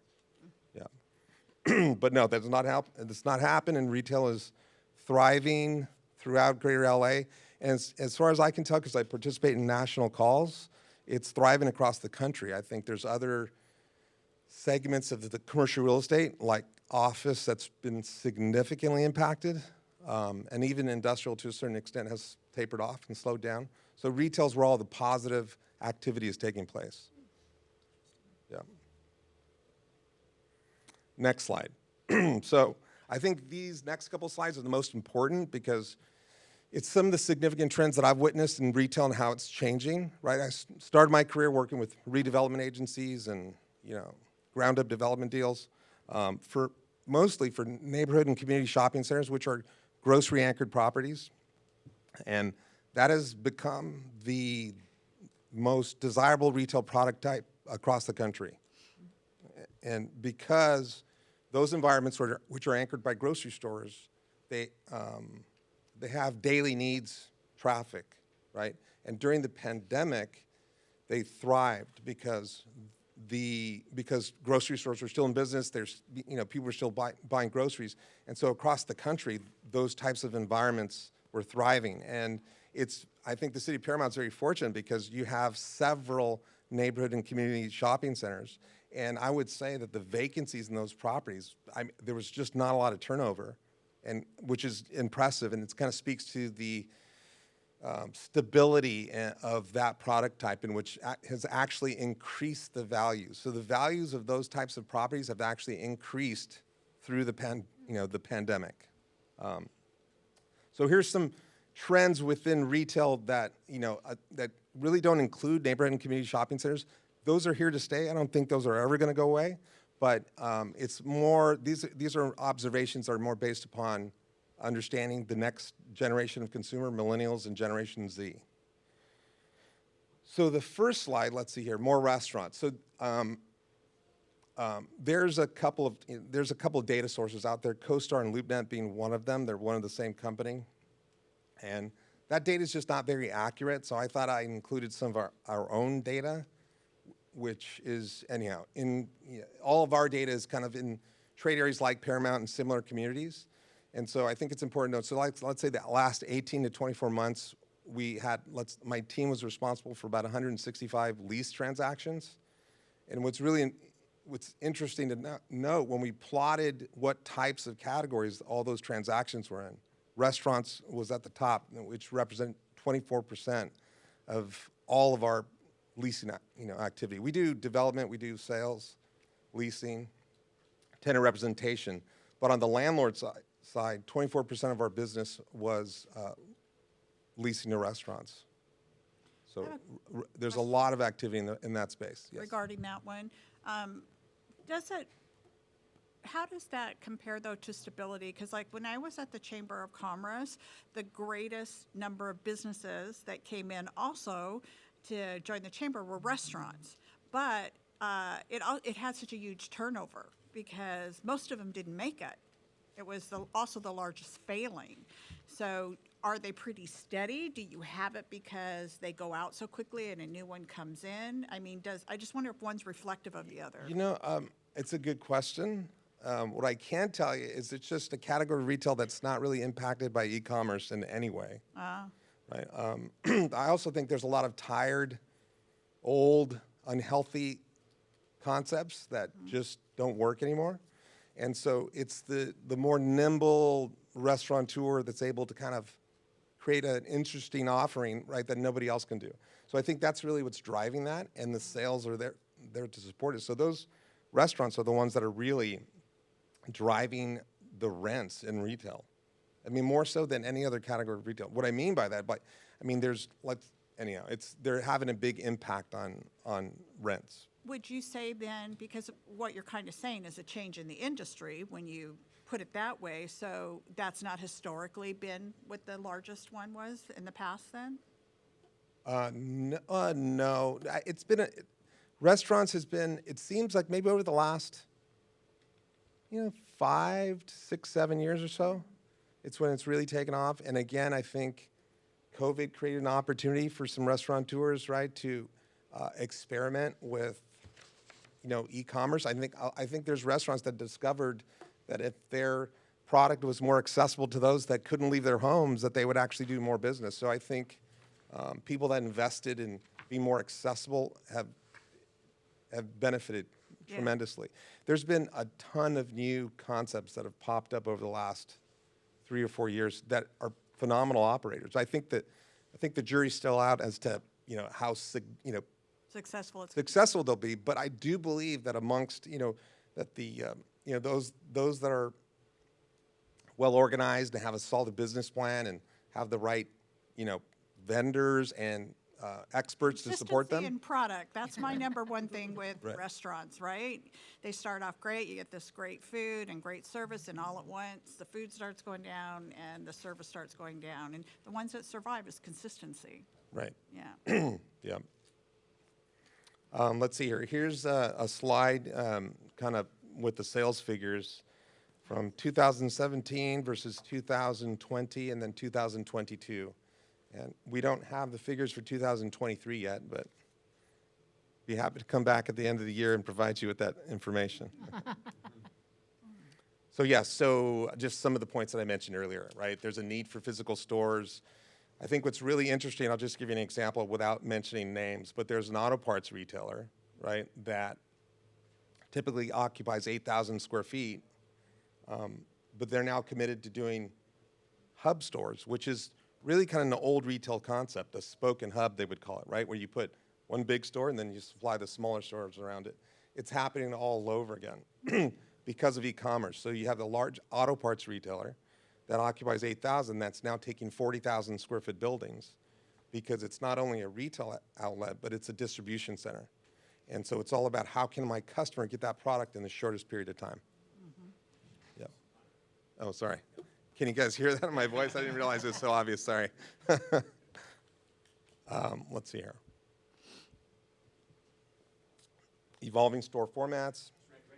We touched upon that. There you go. Complementary uses. I mean, that's just, in terms of the trends related to e-commerce, people like, let's say, the UPS store has benefited, right, from Amazon delivering products, returning products. Companies like Kohl's that is now, accepting Amazon or returns, adding, anyhow. Again, impact of e-commerce, it hasn't had a negative impact on retail, in my opinion. I think it may have just accelerated the process of some tenants that are kind of on their way out of the business. It just accelerated that. So, weaker concepts are just no longer in business or going out of business. Here's another interesting slide. Some of you may have seen this before, but this is updated for 2023. Next generation of consumers. So the two most important groups on this chart here is the millennials and Generation Z. And the part that we all should be excited about when it comes to Paramount is that greater than 50% of your population is under the age of 44 and represents everyone's target consumer, right? If you want to be in business for the next 20 or 30 years, that's who you're catering to, right? And this slide is a little bit busy, but just focus on the words because this is what we've kind of understand that millennial and Generation Z is looking for, right? So this is a generation that, like I have a Generation Z, right? My son, I think he's Generation Z, anyhow. A younger child in my family. And that's, he's growing up knowing that he has everything in the palm of his hand, right? He can order food, he can order his books, he can buy a car if he wanted to, although he can't afford one yet. But he has everything in the palm of his hand. And so what kind of impact does that have on retail? What that means, if you have everything in the palm of your hand, you're looking for something that you can't, get, right, on your cell phone. And that is these engaging retail environments. So I think the opportunity in retail for developers and for retailers is creating unique environments that are going to draw that millennial and that Generation Z consumer into to that destination, right? I think Clearwater Crossing was an attempt at doing that. I do think it is successful, but I think there's similar environments, maybe with the calendar of events, cross between Clearwater Crossing and let's say Steelcraft.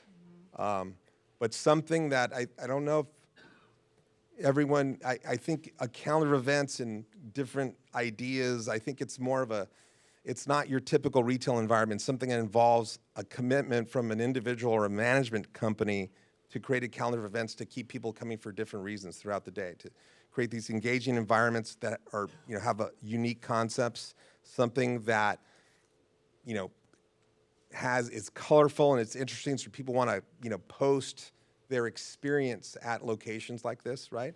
I put food truck and pop-up concepts because those are very popular. And I think even though they're kind of temporary type of environments, but they do extremely, extremely well, and I think there's opportunity to kind of create destinations that have that kind of draw. So I think that's the next big thing in retail. In line with that, because your property development, so you're on the brick and mortar side of things.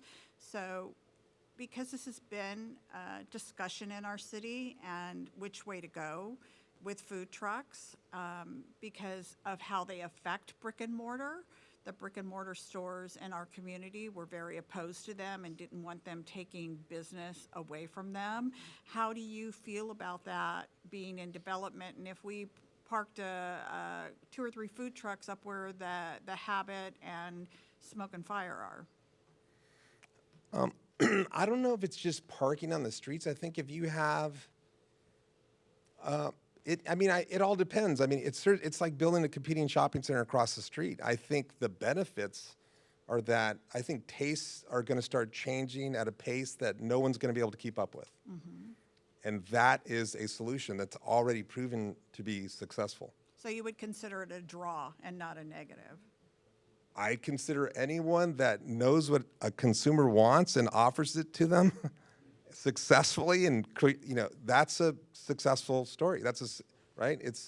And so I think pop-up concepts and food trucks, what they're able to do is they're able to adapt much more quickly, right? I think the next big restaurant chain, I mean, if any of you have heard of Dave's Hot Chicken, you guys heard of Dave's Hot Chicken?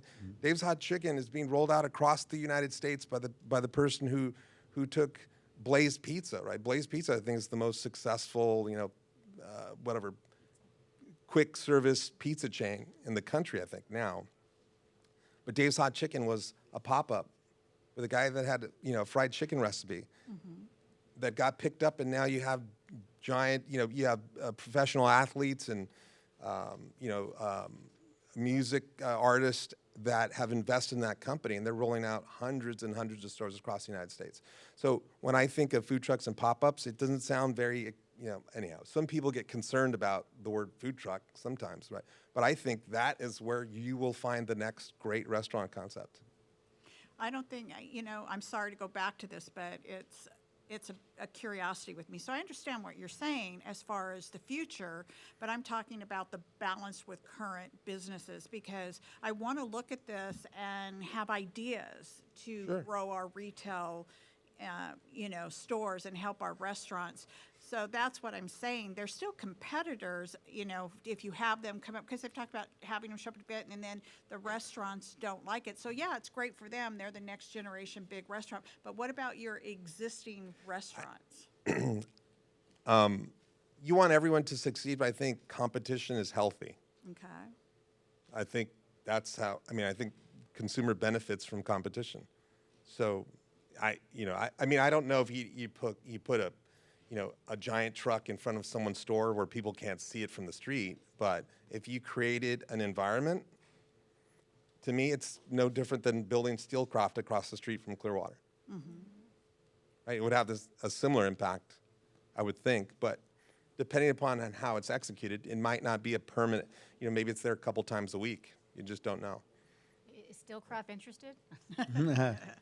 Well, he's got on the slide, engaging environments and unique concepts. That looks a lot like an indoor food hall at a historic brick building on a major boulevard, There you right? go. And Well, we have something like that in the But- works right now. Yeah. Yeah. Okay, so let's go.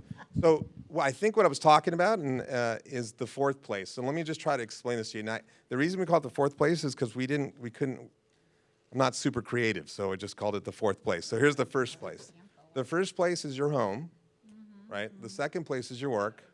The third place is where you go shopping every single day to get your nails done or to buy food for your family, the grocery store. That's the fourth place, right? The fourth place is where those neighborhood and community shopping centers are. So Paramount as a city has first place, second place, and several third places, right? I think the fourth place is that it's not at home, it's not at your office, it's not at your neighborhood or community shopping center. It's somewhere else, and it's where these kind of unique and engaging environments are located, right? And you don't, you don't go to your favorite, well, and my favorite restaurant might be in a neighborhood shopping center. I don't think a millennial or a Generation Z is going to find that experience in a neighborhood shopping center.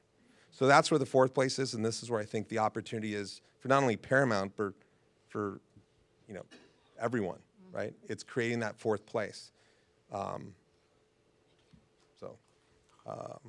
That's all the significant trends in retail I think apply to Paramount.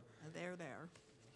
Here's some sites. I don't know if Andrew wants to talk about these locations, but these are only the three that I'm aware of where I think there's some opportunity to, you know, create some exciting retail projects. I mean, we got a head start on one of those three that I don't want to talk about. I'm sure I'm supposed to. Thanks, James. I mean, so we'll kind of tag team on this a little bit. So when we say opportunity, I mean, we also mean these have been sites that have been opportunities for years for us. We've always talked about them as opportunities. The Downey Avenue one, that's the 5-star market, right? It's currently for sale. We've, as you know, almost all our planning staff in this room know, we've worked countless hours trying to develop that. We've offered dollars, thrown money at that development to try to get going. We've upset some neighbors as we've tried to get that project going. And then they just decided to stop and then sell. So, and at that, even looking at the listing price, it's quite unrealistic. And so what we're seeing there is this is an opportunity, right? We talked earlier in the presentation about different strategies that we have to try to employ, right? How can we work with someone like James as a city with the limited resources we have to broker deals, to get property owners who are unsophisticated about the real estate market, who are unsophisticated about funding sources, to try to get them excited to work with the developer who wants to buy something at a reasonable price to make money, not at something unreasonable. How do we generate all of that? And those are questions that don't have solid answers or solutions to. They're just, you try one thing and you got to pick up another. But right across the street from that, now we have a Tierra Mia opening up. And we know that drive-through concept is gangbusters. So we're trying to connect these property owners with commercial businesses that, as James said, fourth places or third places that are interested in coming to Paramount and trying to team them up together to work and get this property developed. The Bianchi Theater, we can't say enough about it. This is something that we've discussed with the Bianchis for decades. And this is just a property owner. I don't know, James, if there's a larger if there's a larger piece of property in LA County that is as ripe for development as the Bianchi Theater, but they are a group of privately owned people that want that space and haven't really done anything. So trying to plug those people in with the right developers is also something you have to get excited about and try to get them excited about. And the Lindsay Lumber, this deal just closed. The Lindsay family, we've worked with them for about a decade to try to get that property sold. Here's an interesting property where you have 5 owners. Is that right, John? 5? 5 family members were the properties in the trust. 5 family members were the properties in the trust, and all 5 had to agree to sell. And as you know, or some of you may have not been on the city council at the time, but just before COVID, they were all set to do some ground lease opportunities with an LA Fitness, and that fell through right when COVID happened. And so to work through all of these challenges, then all of a sudden, quite honestly, with little city contribution, so to speak, other than our fast permitting process, the property just sold. And you have, and James can speak to this particular scenario where you had a brand new you had a buyer who's new to the industry, wasn't kind of a heavy hitter as we knew it, who now just wanted to buy some land. And now there's some really exciting things that are gonna go in there that we're really looking forward to, and paperwork has been signed and we're getting there. We don't wanna give too much information, but it's just an example of how sometimes it just happens. But all of the things that James hit on we're a very attractive community. We keep our streets beautiful. That area where it's at has been remodeled as part of our downtown project. We keep our sidewalks clean. Our utilities are upkept. We have a beautiful landscape. Just across the street, we have the sheriff's station that we invested in. All of these things help developers and people that want to be in Paramount in this thriving economy come. And so we have to just keep at that strategy. And I think that's when I want to talk a little bit about the opportunities as far as this slide goes. So thanks, James. So here's just some of the tools that we use or that you should be aware of that are utilized by people like myself and retailers, developers. So I just picked I picked your largest shopping center, the one with Walmart and El Super. And a couple different names for it. We're calling it Paramount Place, just to differentiate. So what this shows right here on the left, so the primary trade area is the dark area, right? The lighter area is your secondary trade area. But you should know that people are coming from, let's say, I don't know, 4.5 miles or so, right, to Paramount Place. Now, what's interesting, if you plot Downey Promenade, the kind of orangish color there, that shows the shared customers. So those are people that are going to Downey Promenade, but also going to Paramount Place. This is the cool stuff that is, it's the coolest tool that I've used in the last 15 years, 20 years or so, is this mobile data, which just helps you understand where people are coming from to whether it be your business or your shopping center, right? So what this shows, right, is that a lot of people for Paramount are shopping at Downey Promenade, and Downey Promenade has about 100% of the customers that go to Paramount Place. Does that make sense? Right? No. So if you No, we get it. We just don't understand it. Yeah. So it just means people are going to Walmart or El Super, and then they're also probably grabbing something to eat at Downey Promenade. Walmart, that's why it's. Or they're shopping at the other Walmart. Yeah. Yeah. Going to get a movie. Yeah. So this is overlap. So the way I look at this is that, like, there's the Paramount Apple on the left side. Now you can dig into this and do more details. This is just for for demonstration purposes to show you. So on the left side, we have all the data that goes with that. So you actually have demographic data on all of these mobile customers, right? And you can really dig down. So rather than the way it was done in the past is, hey, let's do 1 mile or 2 mile or 3 mile and see who lives in this area. This is actually giving you the demographic data on the people that are at a shopping center, where they live, and what how that neighborhood that they live in, and what the the ethnicities and the housing values and the income levels, that type of information. So I look at Paramount Place on the left as, let's say, an apple, and then on the right, it's kind of showing you the bite out of the apple, right? So Downey Promenade, kind of taking maybe a bite, right? They're offering some services in that community that are drawing customers from your city to that destination, right? Here's 2 other bites, right? So there's Cerritos Center, the mall. So that has a much bigger draw. So when you look at the diameter of just that, whatever color that is, it extends, it's probably closer to 7-8 miles, right? But it's also got the majority of your customer from Paramount Place. So when people are going to the mall at Paramount, people that are shopping at Paramount Place, when they go to the mall, they're going to, high probability they're going to Cerritos as well, right? And then the last one's the same thing. That's on Lakewood, less of a bite. So your customers are, when I look at this, it tells me that people are choosing to go to Cerritos before they go to Lakewood, right? Because the Lakewood bite is smaller than the other 2. But there's all types of information that you can gather from the mobile data. Yeah. And I think most retailers, when they're looking at trade areas, they're not, the people making decisions, high percentage are not from California. They're somewhere outside the state of California, and they're making their first decisions using data like this. So it's kind of important to understand what they're looking at. And if you're a person in a position like myself, you want to study this and understand it so you can start kind of building your argument or your presentation based upon data like this. What do you want to emphasize?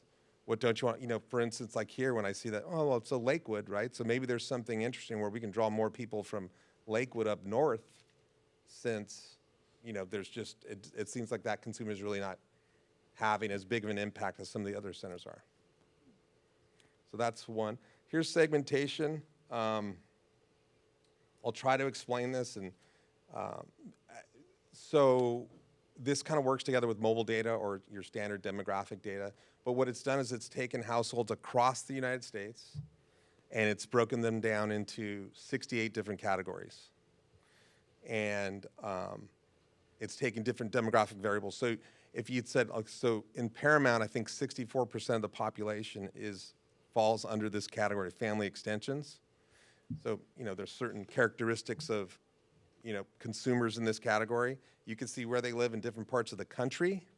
So you can see what retailers are in Texas that are also family extensions. But more importantly, you can build profiles. So like, let's say, I don't know, family extensions, 70% of them bank at Chase Bank. That kind of information, you can do that using segmentation. That makes sense, right? So there's a kind of another tool. Now there's a lot of work that goes into that, but this is just kind of a snapshot of the different categories and the information on the dominant segment in Paramount. Expenditure analysis. Now this is more effective when you're not just moving out of COVID. So prior to COVID, COVID was just, it had a kind of a dramatic impact on everything, right? In terms of people just closed up shop for a couple of years. So the data's not so great. But prior to COVID, you have data on how, let's say, the residents of Paramount spend their money. So you still have that data, but understanding what you can do is you can look at the residents within the city boundaries, understand how they spend their money, and then see if the demand for whatever, like let's say the demand for clothing or apparel, right, is $20 million a year. But within the city boundaries, your supply is $10 million a year. That means there's a $10 million gap, right? So that there's $10 million where your residents are spending outside the city boundaries because you're not providing, whatever, you're not providing the type of apparel that they're, enough options for them, where they can make those purchases within their city boundaries. So again, that data was a little more effective before COVID, but I would guess probably in the next year or so, we'll have better data to work with. And I could, could put together a bar graph that kind of shows you where those opportunities are. But this is based on the city here and anyhow, on how people within the city boundaries, how they spend their money. So those are just some of the tools that we would use. So moving on to the last slide, and probably the most important slide. Here you go, Brenda. So here, Give it to me. This is for Councilmember Olmos. so here's the good news, I think. But so the good news is you should have an In-N-Out. And everyone here would probably sign up to be a franchisee of In-N-Out if we could, right, to open one up in Paramount. And so you see here in that 5-mile radius, there's actually, I was surprised because I thought there was options a little bit closer. That Downey logo is it's plotted north of the actual dot, but what you can't see is there's like a white line that, anyhow. It's closer to Paramount than it shows on that map. But but you should have an In-N-Out. And I think what this tells me, so here there's some kind of demographic variables. And so when I look at those demographic variables, like, wow, from a demographic standpoint, it scores really well. Now, I picked Paramount and Somerset because it's close to the geographic center, and I didn't know where else to pick, right? But I think that's part of the challenge. The part of the challenge is finding a large enough site to accommodate not only the size of the building, but the volume of traffic, right? Yeah. And so there are no, mediocre or there are no underperforming In-N-Outs, right? And so that's the big challenge. So I do think that you would actually have, I think you'd be able to secure a meeting if you had the right location. I just think it's. What was that about Downey Avenue and not having? Well, but again, so what I'm talking about, so we're working on an In-N-Out site, probably maybe 5 miles north of Paramount. Where? Just outside the ring. Where you see that In-N-Out, we're working on one just outside that ring. And it's another great community, but there's just no reason why Paramount shouldn't have an In-N-Out. I just don't think you have the right size of location to accommodate them as a tenant. James, can you speak a little to using the In-N-Out example, the profile of In-N-Out and what types of locations they find optimal? Like generally, I'm sure we don't know their whole strategic plan. So the 2019 answer to that question is different than the 2023. So the exciting part is that, again, I think companies like In-N-Out, I think Chick-fil-A and Raising Cane's are two concepts that are challenging In-N-Out for real estate. So the reaction is that they're getting more aggressive with trying to find opportunities. So now's an optimal time to reach out to them, but you know, you've only got so many square feet of land here, right? And I think for the most part, most of it's developed. The sites that you have just aren't large enough to accommodate them, and I would guess we are putting them on a 53 or 58,000 square foot parcel of land 5 miles north, right? So that's about an acre and a half or whatever that is. Just to give perspective, how large is the Lindsay lumber site? Do you recall? 3 acres. 3 acres. And you said 3.5 acres. In-N-Out wants 2, 3? No, In-N-Out would need about an acre and a half. You know, let's say 53 to 60,000 square feet. Something around there. Drive-through. It's just a drive-through. Like Bellflowers. Yeah, it's, you know what it is, though? They don't want, so the In-N-Out close to where I live, I live in the San Gabriel Valley, it has cars down 20 cars down the block. And so from a traffic standpoint, it just creates those issues. So what they're trying to do is they're trying to get people off of the streets onto their property, which, you know, anyhow, there's a lot of car, you know, you have to have 20, 30 cars stacking. It just requires a lot of land. Sure. Then I have a question. Then does Bellflower have two, the one by the 91 freeway and Bellflower Boulevard and Artesia? And then they have one down the street, which is South and Bellflower Boulevard. But that's Lakewood, correct? Lakewood, yeah. I think so. Yeah. Yes. Woodruff. Okay, Yeah. because a lot of my family So- thinks that Bellflower has two, and I said, no, that's Lakewood. It's This is Bellflower. Well, Bellflower. It's Bellflower So and- Chick-fil-A, I think, has, well, they have 2 locations now in Downey, like one right down the block from the other. And again, that just speaks to the volume. I won't, anyhow, after this, we could talk about the kind of sales that they do, but when you heard the type of sales that they do, it's ridiculous. So I think wrapping this all up and kind of getting to the crux of the issue is using all the information we have and the limited resources we have, we're going to try to implement as many strategies as we can to work with private property owners to get them excited on either selling or leasing or some sort of option. You know, we attend, you know, the ICSC conferences, which are primarily commercial shopping centers conferences to try to meet with, you know, developers and companies like In-N-Out National Brands, try to get them excited about opportunities in Paramount. And then when if all those stars align, then motions start to take place, then we can get our, you know, permitting process and all those things going. So it's a long road, it's a daunting road, but it's possible. As you can see from the stats, there is a need and there's a hole here, and we just have to work to get people excited about it. So that's kind of all part of it, Just James. 2 quick comments.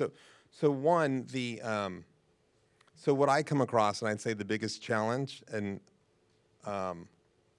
is just people, the lack of knowledge.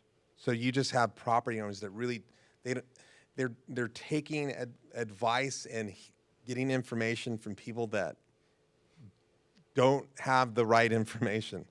And so a lot of the times their expectations are they just don't make sense. I mean, if you get your pen and paper or your Excel spreadsheet and you show them like, look, you know, this person's not gonna make any money for the next 20 years. Why would he buy your property? It's basic stuff like that where people just don't recognize the value of their property. I think the other thing, you know, anyhow, mixed use and residential, like the future of retail are mixed use developments. There is no denying that is the future. If you're not thinking about it, you have to think about it because it is the future of all development in Los Angeles or greater Los Angeles. And so it's very challenging to compete with a 7-story building, right? And And so what happens is I think property owners think, oh, well, hey, I've got a 20,000 square feet piece of land, but that guy got $10 million for his property. And they try to say, well, if he got 10 million, then my property should be worth 2 million or 3 million or whatever the math is. But it really depends. If you don't have the opportunity to go vertical and go 7 stories, your property's not worth as much as the property across the street where you can go that level, right? You can go 7 stories. So it's just people just don't really understand on how it works. And so part of what we do is kind of hold their hand and educate them and then share data with them so that they get a certain comfort level. And, usually 2 or 3 years later, we make some progress. Yeah, so. So Andrew, you're saying maybe we'll get Brenda's In and Out So, in Paramount? Honestly, we need to bring back redevelopment agencies. in my opinion. There you go. That's the bottom line. But I actually see a change here from, seeing these types of presentations over a number of years. I remember back when the negative was, or the reason we couldn't, was because we didn't have the demographics that allowed it. We didn't have the median income. We didn't have the right look in our city. We didn't have a mall. So there's been a lot of changes now where I'm hearing more from you that it's about the vision of the developer and it's about the availability of land.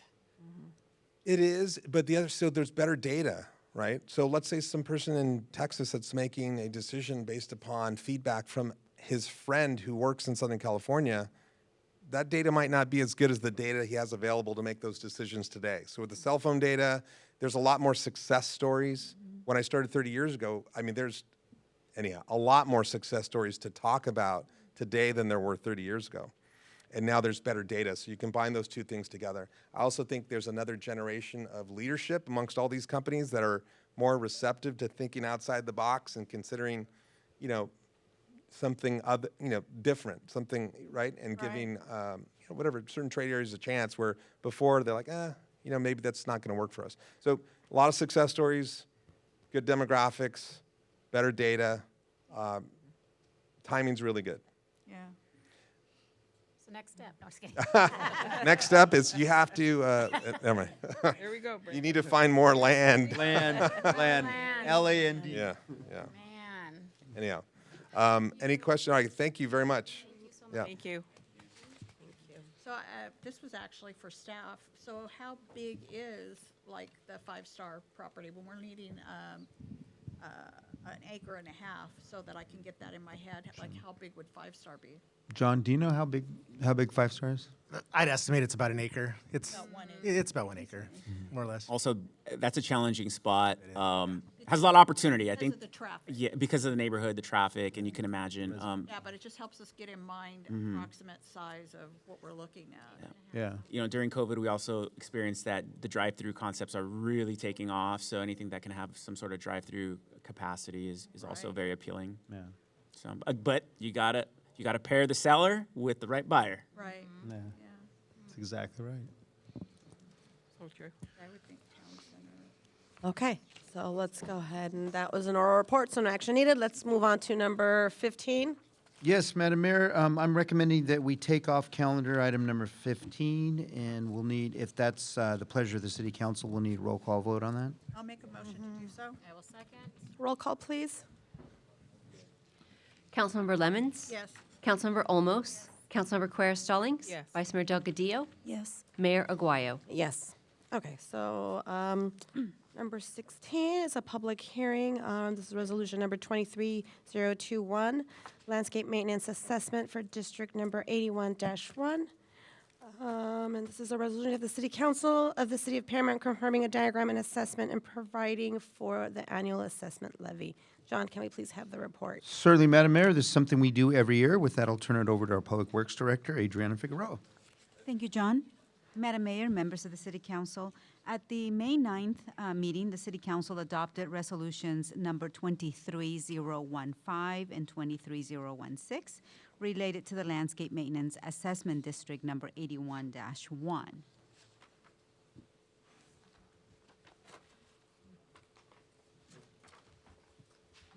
It's not working. Next slide, please. It is. Nope, I turned it off. As you can see from this map, the Landscape Maintenance District number 81-1 is essentially an industrial park located on Orange, north of Rosecrans, and includes Walhall Way and DeVee Drive. In accordance with the Landscape and Lighting Maintenance Act of 1972, the city engineer has prepared a report including the plans and specifications, estimate of costs, diagram of the landscape maintenance district, and an assessment of costs for the fiscal year commencing on July 1st, 2023. The assessments in fiscal year 23 were $14,200, and the assessment for fiscal year 24 will remain at the same level. This assessment will be spread among the 29 parcels. This item required a few procedural steps that are necessary. The first is to approve the city engineer's report. Secondly, approve a resolution declaring the city council's intention to levy and collect assessments for certain landscape improvements and setting a public hearing date. All of this was done at the May 9th meeting. And tonight before you is the approval of resolution number 23021, which confirms the diagram and assessment and provides for the annual assessment levy on Landscape Maintenance District number 81-1. That concludes my presentation, and it is recommended that the City Council read by title only and adopt resolution number 23021.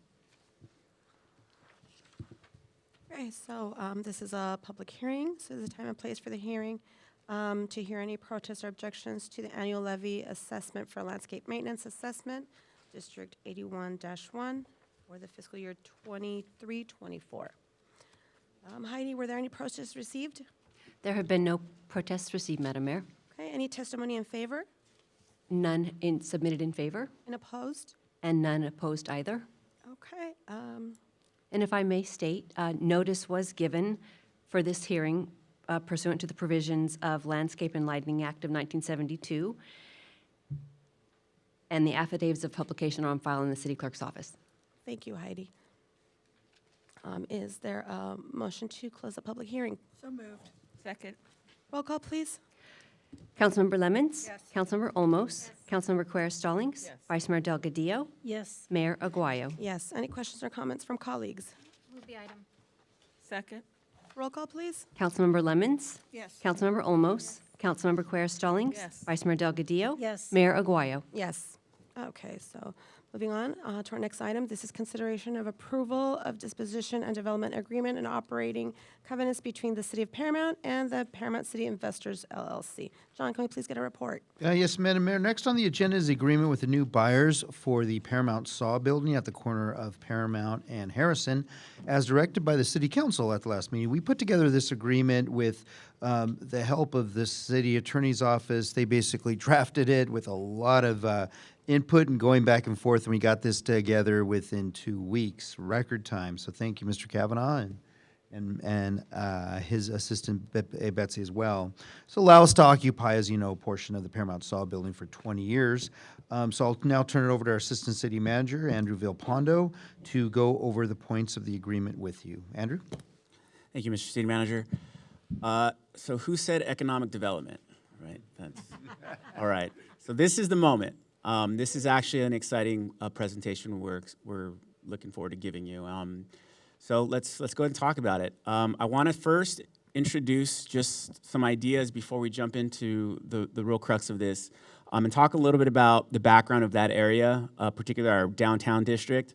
Over the last 20 years, we've done as a city incredible job and it took immense effort in redeveloping our downtown area to really reflect what this community is, a thriving local economy. We worked with Arroyo Seco Development to develop the Clearwater Crossing and all of the areas around it. They worked in partnership with Northgate Market Real Estate, so that's what you see today on Paramount Boulevard and Alondra, Clearwater East, West, the Clearwater Crossing, all of those projects. Here's just some pictures of the landscape that you see today and all of the hard work that was put in over the last 20 years to bring this area in our community from what the Rand Report once labeled us as one of the worst communities in the nation. So now you see it's a thriving local downtown district. So now a little bit about the Paramount Saw building. The building's nearly 100 years old. The actual building itself is 12,000 square feet. The total property, which includes the parking area just behind it, is 19,000 square feet. It's currently owned by Mr. Dwayne Thompson. For many years, the city and city councils have really looked at this dream site, just given its beauty and its location, which is adjacent to the Civic Center campus, as an exciting potential use. To try to activate it for some sort of civic and public community use. As you know, it's adjacent to the Hay Tree Historic Landmark, and as I mentioned, our campus. So here's just a couple of images of the building itself, both inside. You see it looks, the brick building itself is actually, was renovated less than 10 years ago by the current owner. It really has a beautiful facade when you get up close to it, kind of a historic. Here's some images of the actual inside. You see the really beautiful wood trusses that expand across the roof line of the building. It's really underused right now, underutilized for some potential uses. So as I mentioned, the building itself was just sold. Arroyo Seco was owned by a gentleman named Steve Boss, who was central to putting together the Clearwater development and what you see the downtown district as today. He's a silent partner with Northgate Markets. They recently formed an LLC called Paramount City Investments. And after a year of negotiations, Paramount City Investments is set to close escrow on July 5th of the Paramount Saw building. The seller is not willing to extend beyond July 5th, and that becomes an important point as we continue through the presentation. This is the this is the concept new use that the developer, Paramount Investment Partners, or PCI, Paramount City Investments, is proposing. They're proposing a fourth place, as James mentioned, a sort of a food hall with a large open space. This type of use has become really popular. On the left-hand side is the Blossom Market in San Gabriel. In the middle is the Public Market in Santa Barbara. And on the far right is the Orange Packing House in the city of Anaheim. This is just some examples of what these food halls have come to look like currently. And one thing when we were going through their concepts, which we got very excited about as staff, something that we're really looking forward to supporting, is we became pretty evident that we wanted to use some space. We wanted to partner with them to get some sort of space for a city museum, but a third of the building, which equates to about 3,000 to 4,000 square feet, is just too large for a museum itself. So what we imagine as a city of activating a civic and community use would be to create, in addition to a city museum space, an event space. These pictures here are taken from the San Gabriel Blossom Market Hall of their event space. So this is on the second floor of their particular food hall. And so below you have all of that really active food hall area on the first floor. And this is kind of just some pictures of what they use it on the second floor. To expand on that, this is a staff, we kind of put our heads together and thought, okay, well, what can we use this new event space for in addition to a museum? So some meetings we'd like that we currently host in the city that are potential that we could move or shift to even just on a intermittent basis are service club meetings, historical society meetings, and small chamber and local business meetings. On the right is a potential list of different activities and events that we can host there and invite the community to use the space for. So how does this work for the city? And what would the city do? What would be in exchange for use of this museum and event space? So in exchange for the space, the city will contribute $2,063,000 in one-time funds. That's what we're bringing to you this evening for your consideration and approval. In exchange for these funds, the city will occupy 1/3 of the building for 20 years for purposes of a museum and event space. The city has the right to purchase the property and a right of first refusal if the developer wishes to sell or change its use within the term of the agreement, so 20 years. The developer terms to rehabilitate the property to historical standards will be determined as by the city. Continued. In the event that the developers terminate or breach the agreement, the developers will repay the city that portion of city contributions still outstanding on a prorated annual basis. This repaid amount can be rolled into an offer to purchase if the city desires to do so. The developer will assess a penalty in the event that the construction is delayed beyond 2 years in an equivalent amount of days based on a prorated daily rate back to the city. So any day beyond 24 months that the construction is not completed, we will get repaid on a prorated basis. And something that's important that is in part of the agreement that's not in the presentation is that the term of the occupancy, so the 20 years, would not begin until after construction is done, which means when the facility opens to the public is when the occupancy would begin. So 20 years from that date. And the developer must continue a retail, restaurant, and commercial service use and any other plans as may be approved by the city. Something that we wrote into the covenants of the agreement is that all of these terms go with the land. So if Paramount City Investments were to sell or breach the contract or move, these covenants would move with the land on whichever new buyer would occupy. That brings me to the end of the presentation. It's recommended that the City Council approve the disposition and development agreement with Paramount City Investors, LLC in an amount not to exceed $2,063,000. I'd be happy to answer any questions you may have, as well as the city attorney and city manager. Any questions or comments? I move the item. Second. Roll call, please. Councilmember Lemons? Yes. Councilmember Olmos? Yes, yes. Councilmember Quer Stallings? Yes. Vice Mayor Delgadillo? Yes. Mayor Aguayo? Absolutely, yes. Okay, moving on. Item 18, a resolution of the City Council of the City of Paramount adopting the city's social media policy, including the social media public disclaimer terms of use. Thank you, Madam Mayor. This is the Andrew Show continued. This next item involves, as you said, the formal adoption of our social media policy. The policy really follows our long-standing practice, among other things, of direction on how to handle social media comments that are defamatory or derogatory in any way. The policy was vetted by our JPIA attorneys, as Andrew's going to mention in a minute. So with that, I will turn over to our Assistant City Manager, Andrew Villalpando. Andrew? Thank you. I'll run through this pretty quickly. Just know as we go through it, it's really two parts.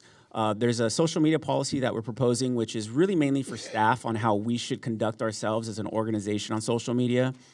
And the last part is a very important disclosure of terms and conditions. So anyone that engages with the city on social media will be bound by these rules, so to speak, on things that are appropriate and inappropriate.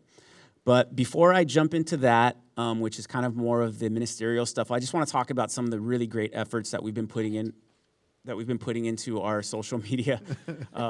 Siri, you got a little. Yeah. Some of the efforts that we've been putting into our social media. Almost a year to this date, we committed to the City Council that we were going to reimagine how we approach social media and be far more engaged. And I'm really happy to say that I think we've come a long way. We have a great team. It's a small team, but we work hard, and it's honestly, the communications team themselves is just an extension of the larger team effort of everyone sitting in this room who has rolled up their sleeves. And despite how uncomfortable it can be, we've done the uncomfortable sometimes and have been really involved with social media and response. So this slide kind of sums up what I just mentioned. And if I can add too, the department heads have really embraced that philosophy, the concept that the council has on the immediate responses to social media. Because without their input, we can't really get the information out. They're the experts in their departments, and when there's a post on social media, it's up to them to get us the So they've really embraced your vision, your response to those responses. And I'd be remiss if I didn't also mention, our partners in this, which are our consultants, Tripp Heppy Smith, who have the dirty work. We're doing 7 days a week of monitoring, twice a day, every day, holidays included, on multiple community sites out there, including our city sites, really just trying to keep a pulse on what's going on out there. And it's been a really good synergy, so we're happy to report that things are good with that.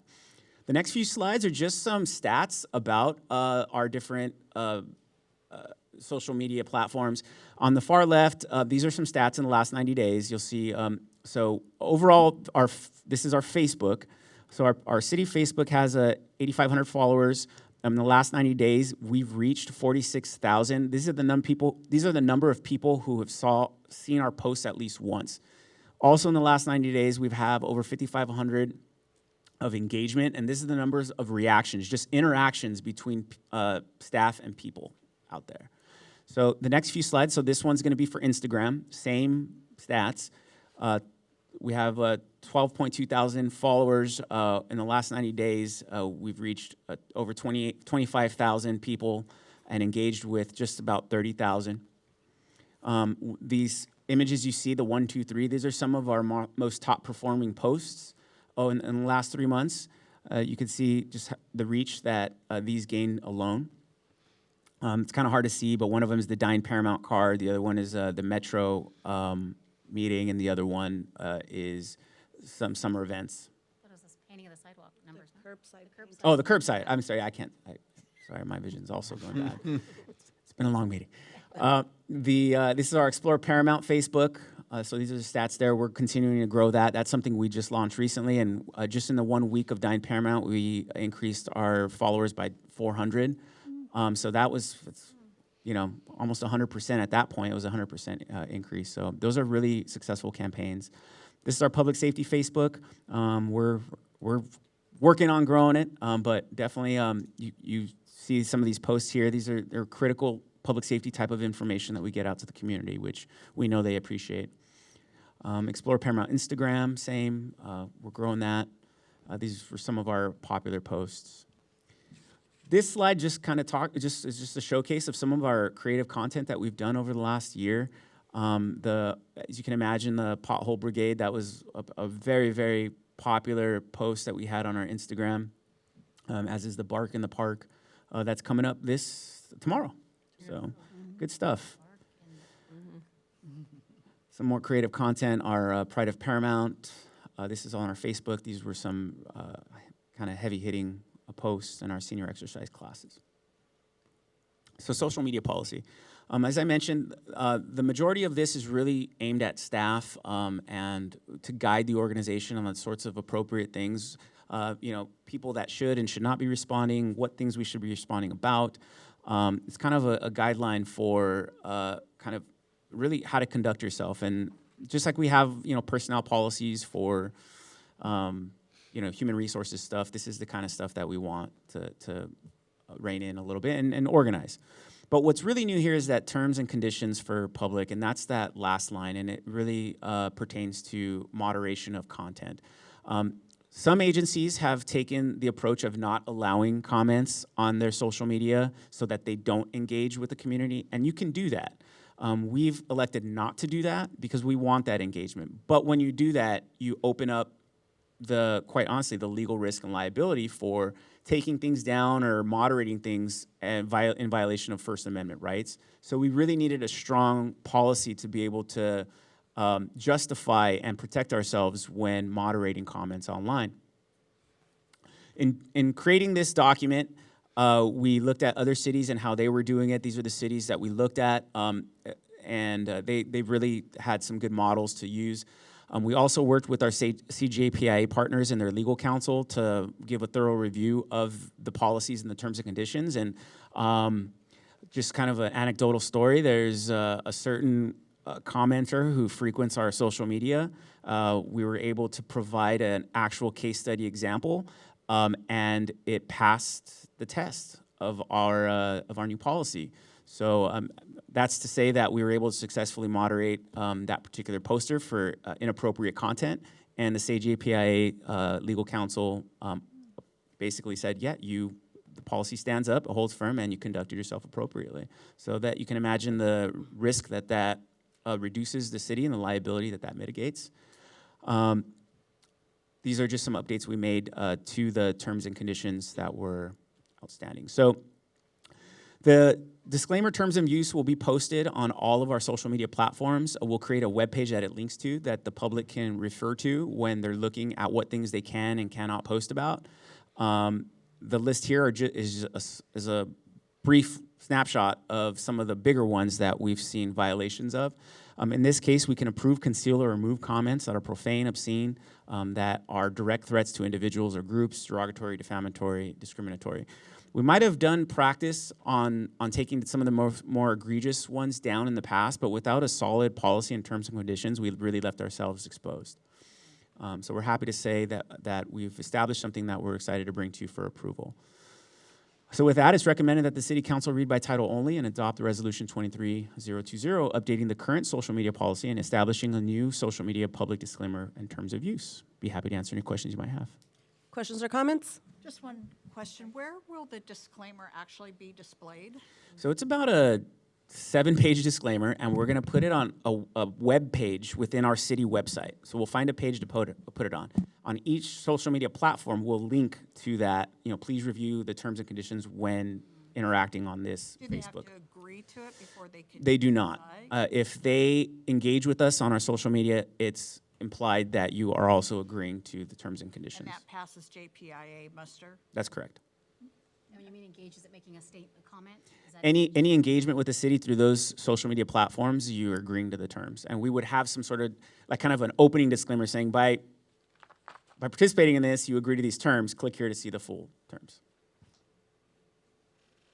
That's why I was curious where, where it was going to be visible at and, because I kind of looked at the site and like, where are they going to put that to where people are going to pay attention and be part of it? Because of that concern when I read about the monitoring and what we could take down, we want to make sure that they're going to see, you knew this when you agreed to it. So, and I didn't quite see where you were going to put it, where it was visible and. Yeah, it would be linked to our webpage, and that's a great point that you bring up, Councilmember. Because part of the policy too is also records retention. We're required by law to retain some of these records, and as you know, social media now, as if staff is responding, that's technically a public record. So if we're taking something down as well, that needs to stay that needs to stay in an archive. So we do have tools that archive those things, although you can conceal them or take them down or remove them. There is a public records archive that we keep these in if we ever were to get challenged. And secondly, now that we do have a policy in place, if approved this evening, we would, in the spirit of transparency, also disclose the part of the policy that was violated and why it was taken, for the reason of why it was taken down.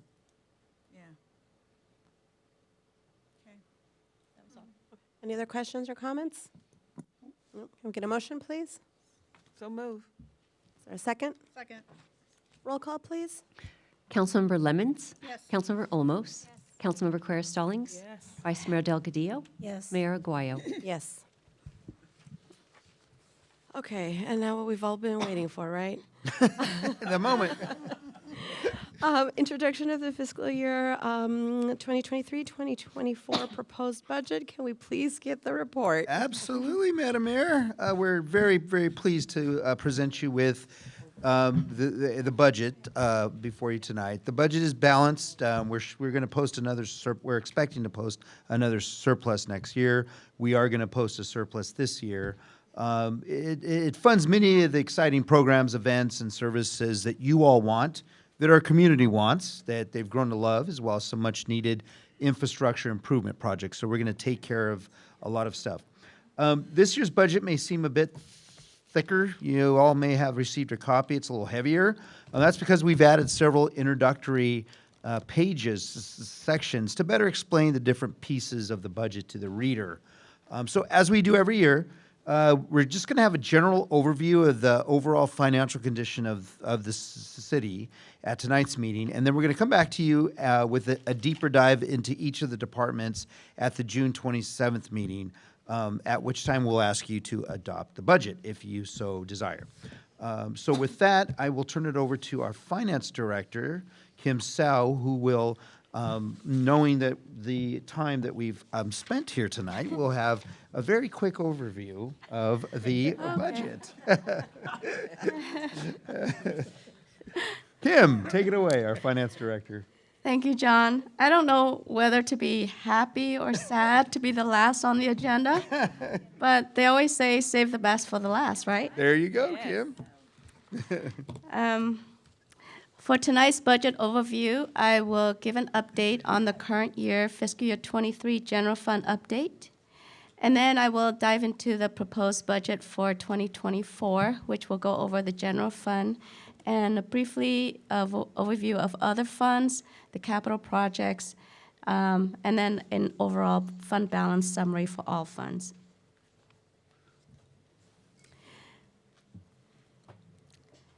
For the current year, fiscal year, the overall general fund revenue is estimated to end with a 3.5 million increase since we last revised it during the mid-year estimate. For taxes, there is an increase of 1.4 million, which I will go over in more detail in the next slide. Licenses and permits are up by 159,000 due to increases in construction permits. Fines and penalties are up by 110 due to increases in parking citations and street racing citations.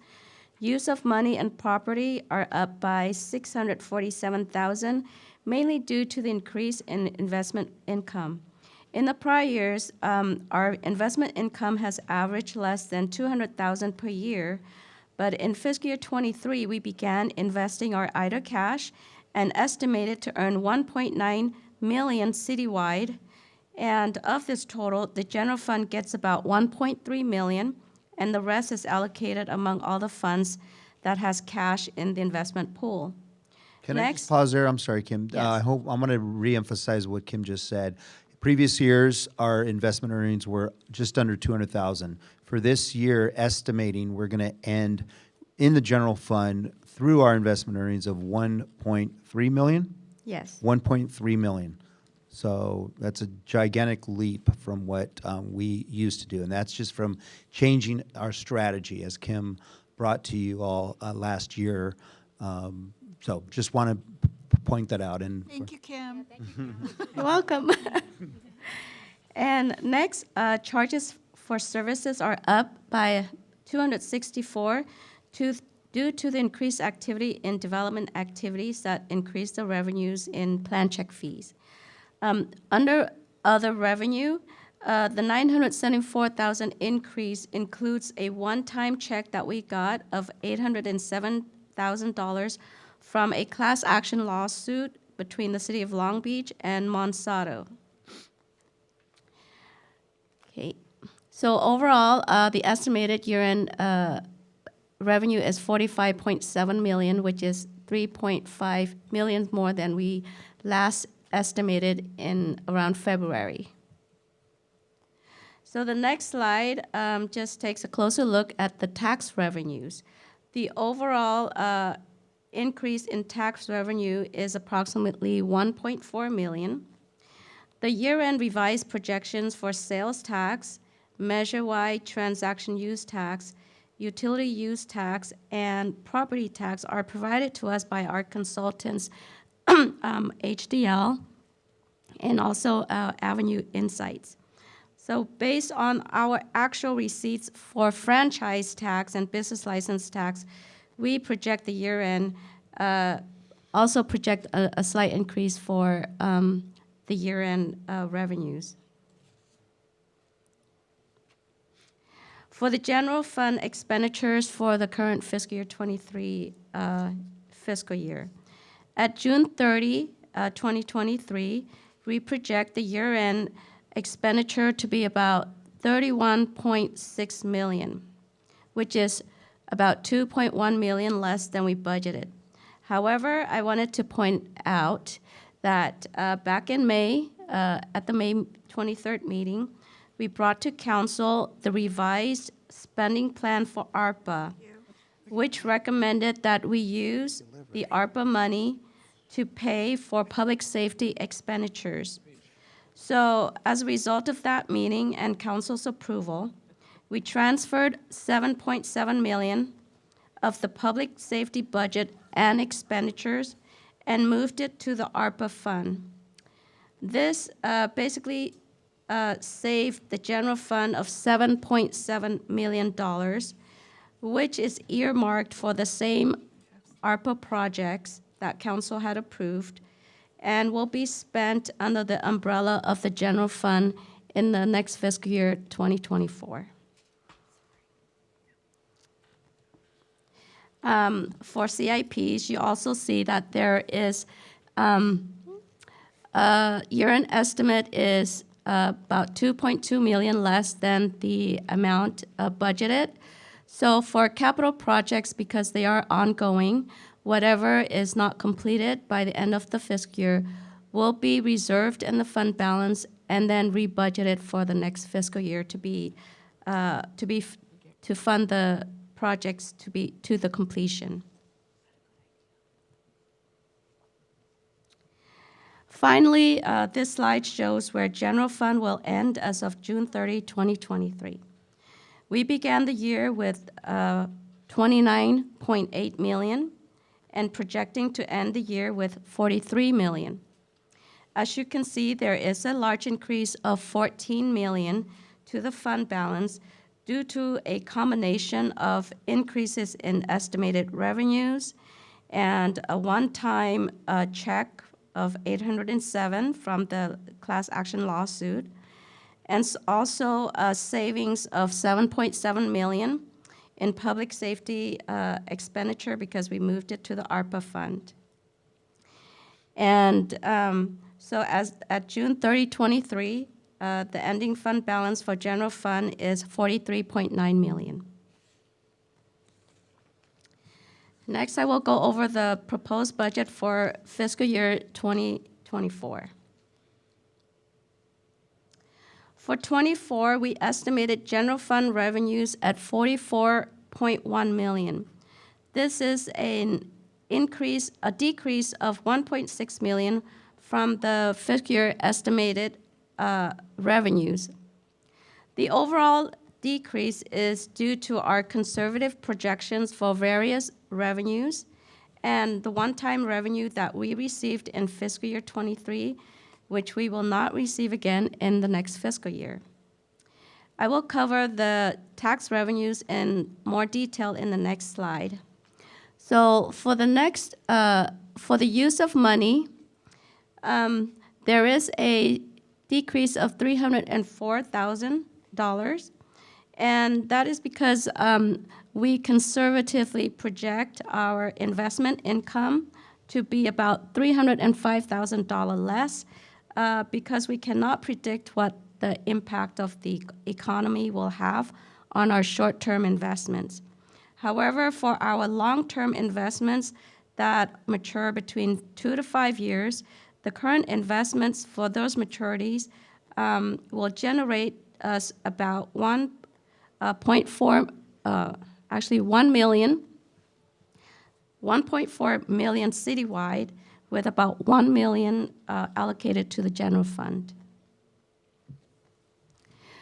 For revenues for other agencies, that is the property tax in lieu of vehicle license fees, and is projected to increase by about $400,000. For charges and services, it is about $180,000 less because of the projected plan check activities. And then for other revenues, the $941 decrease is mainly due to the $807,000 check that we received last year that we will not be receiving again next year. For a closer look at the general fund tax revenue, based on the projections provided to us by our consultants, there is a decrease of $568,000 total compared to the prior year estimate. For Measure Y transaction use tax, the projection is basically flat. The consultants continue to update these projections for us on a quarterly basis, and we will bring an update to council at the mid-year budget review. For fiscal year '24, slide shows the proposed general fund estimates by department. So for fiscal year '24, the expenditure budget totals $57.8 million. The increase of $18 million compared to prior year is mainly due to two items.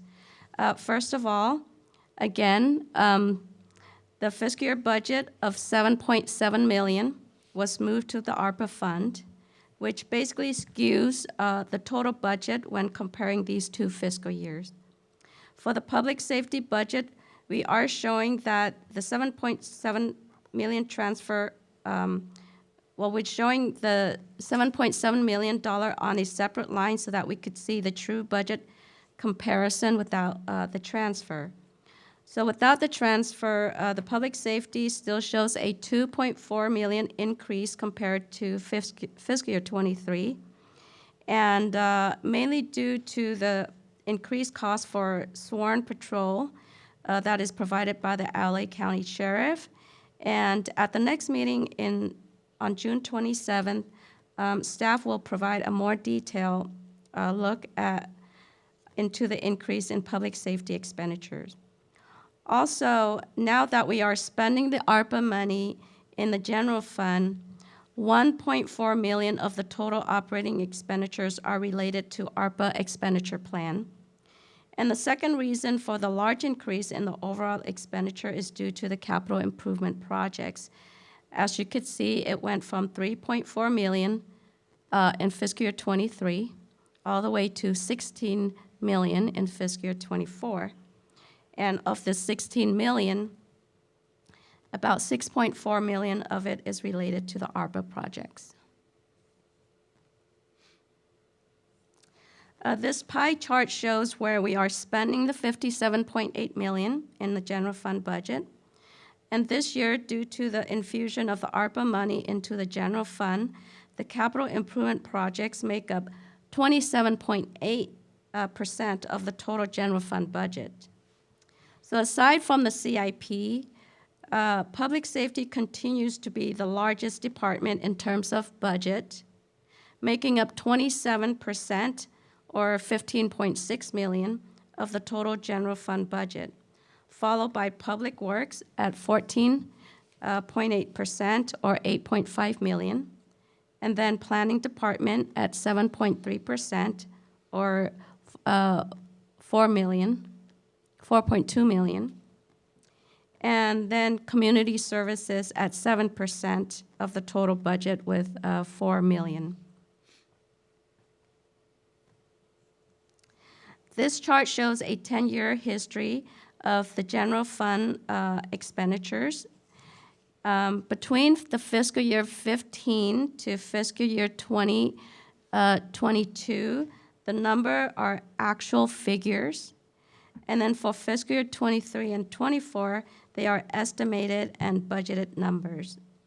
So the blue bars represent salaries and benefits at a total cost of $14 million. And the orange bar represents maintenance and operations at $27 million. And then again, just to reemphasize, because we moved the public safety expenditures out of the ARPA fund into the general fund, this really skews the results, and it appears that the orange bar is much higher than the year before because we now have the ARPA fund in the general fund. And then next, the green bar represents CIP. As explained earlier, this $16 million includes $6 million of the ARPA projects. And much of this $16 million CIP is budgeted for fiscal year '24, but a portion of it will be carried forward to the next year if the CIPs are not completed by June 2024.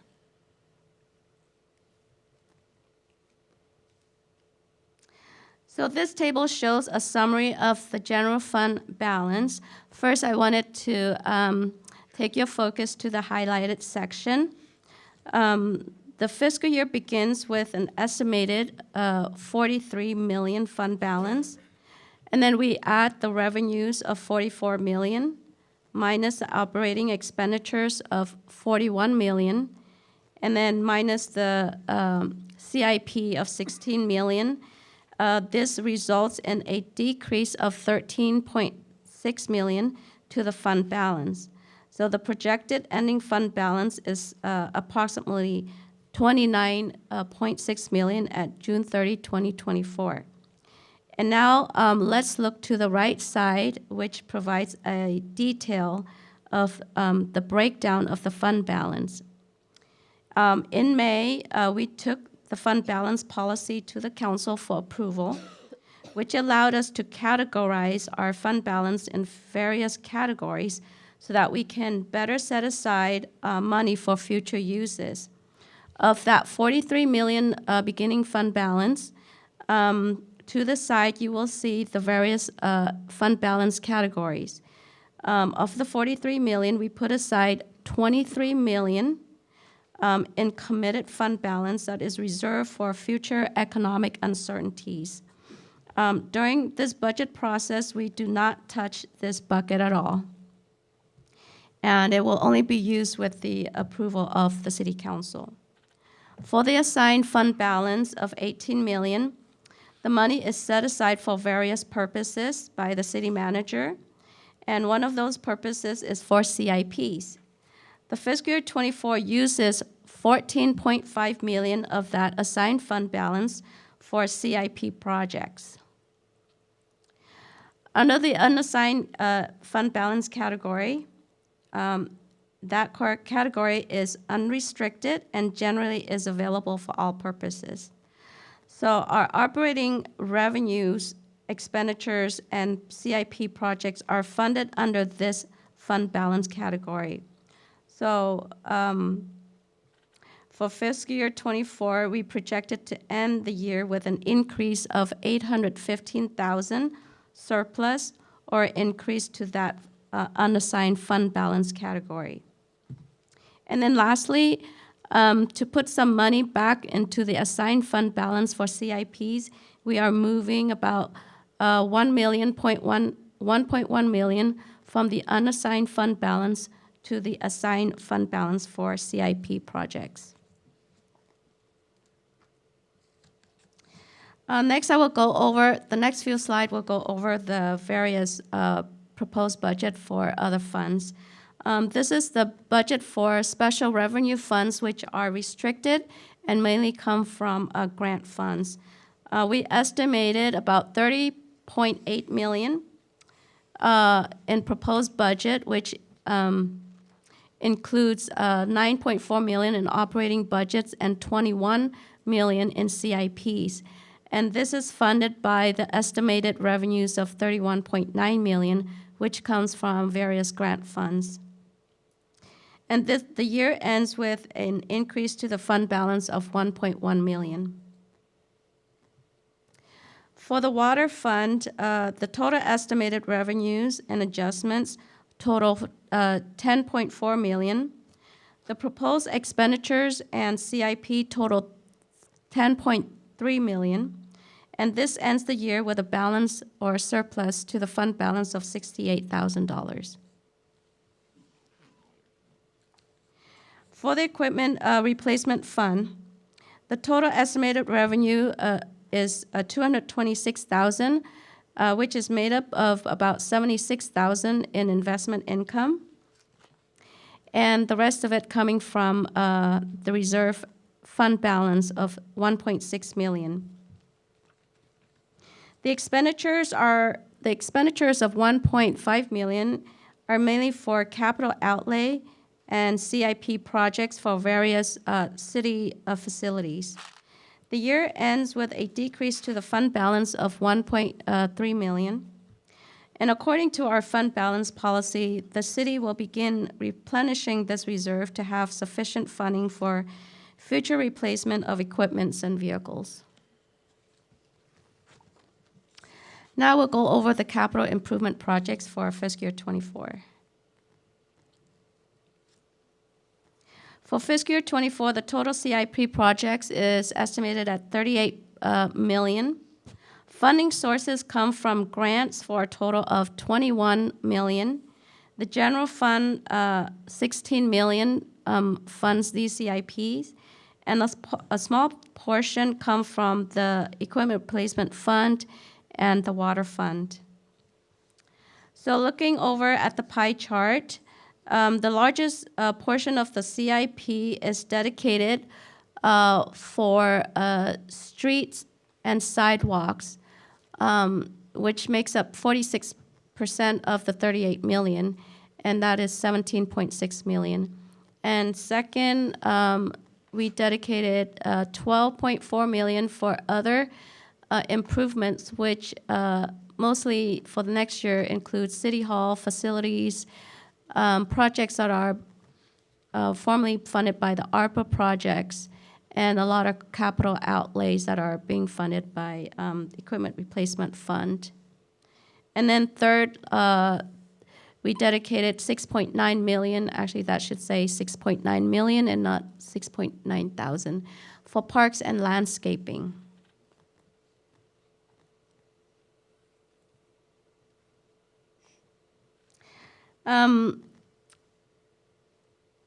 The next one is the capital improvement projects. So out of the $38 million, 34 projects are carryover projects. So we have a total of 80 projects.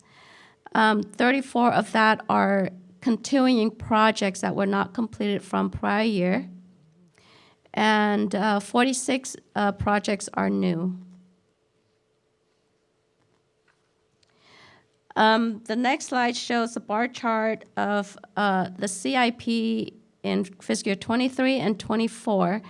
So instead of looking at this as a comparison between fiscal year '23 and '24 budget, what this chart is saying is that for fiscal year '23, we estimated to end the fiscal year with, let's say, for the street, $8 million worth of CIP projects that will be completed, and whatever is not completed is carry on forward to fiscal year '24 with $17.6 million in street projects. And likewise, for parks, we estimated $1.9 million to be completed, and the rest will be carried forward and budgeted at $6.9 million in fiscal year '24. Sustainability projects, $1.6 million will be completed, and remaining and new projects will be funded in fiscal year '24 at $870,000. For miscellaneous, as mentioned earlier, a big chunk of that comes from ARPA projects, which spiked this number up to $12 million in fiscal year '24. And for the water projects, the projects is a lot less in fiscal year '24, as we are expecting well 16 to be completed, and therefore reduce the projects to $320,000. Next, I will go over briefly on the housing project. As a formality, we need to also adopt the housing project, which is part of the board meeting for the housing authority. So for the housing project, estimated revenues is $9,600, which comes from rental income, and a total of $302,000 for total expenditures. Now, the 300 CIP project for senior housing project is formally funded by the ARPA fund, and since we have moved that ARPA fund to general fund, this CIP project is now coming out of the general fund. For the successor agency, we are getting revenues of $6.1 million from the redevelopment property trust fund money, and expenditures is estimated at $5.7 million, which is mainly used to pay for bonds and the administration of the winding down of the affairs of the former redevelopment agency. And then we made some adjustments for depreciation as well.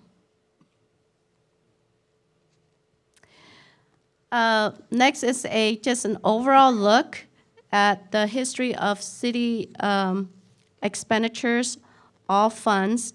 And this year, I included in this all funds picture the inclusion of the Housing Authority as well as the successor agency. And this also includes a debt service fund, which is also budgeted this year, and it's new because since we issued the pension obligation bond fund, we are required to establish a new fund to maintain the payment of principals and interest. So in this picture, you will see the operations in blue and the CIPs in red. And since we start receiving Measure Y transaction use tax money in fiscal year 21, you will see that there is a trend in the increase of CIP projects because the money allows us to fund a lot of the CIP projects in the general fund. So finally, this is an overall picture, and I've highlighted that middle section in yellow to show the total appropriation that we are asking the City Council to approve tonight, which is general fund of $57.8 million, special revenues of $30.1 million, the water fund, $10.3 million, equipment replacement fund of $1.6 million, the debt service fund, $1.7 million, the successor agency, $1.7 million, for a total citywide budget of $108 million. This concludes my presentation of the fiscal year 24 proposed budget, and it is recommended that the City Council establish June 27, 2023, for further review of the fiscal year 24 proposed budget.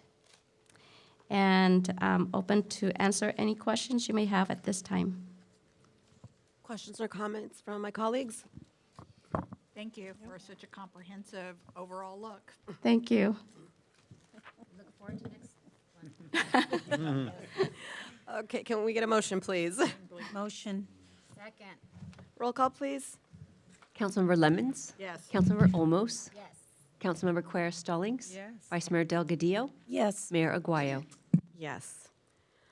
Okay, so we have nothing on environmental sustainability, so we're going to go ahead and move on to committee reports and comments from council members. Let's go ahead and start with you, Councilmember Olmos.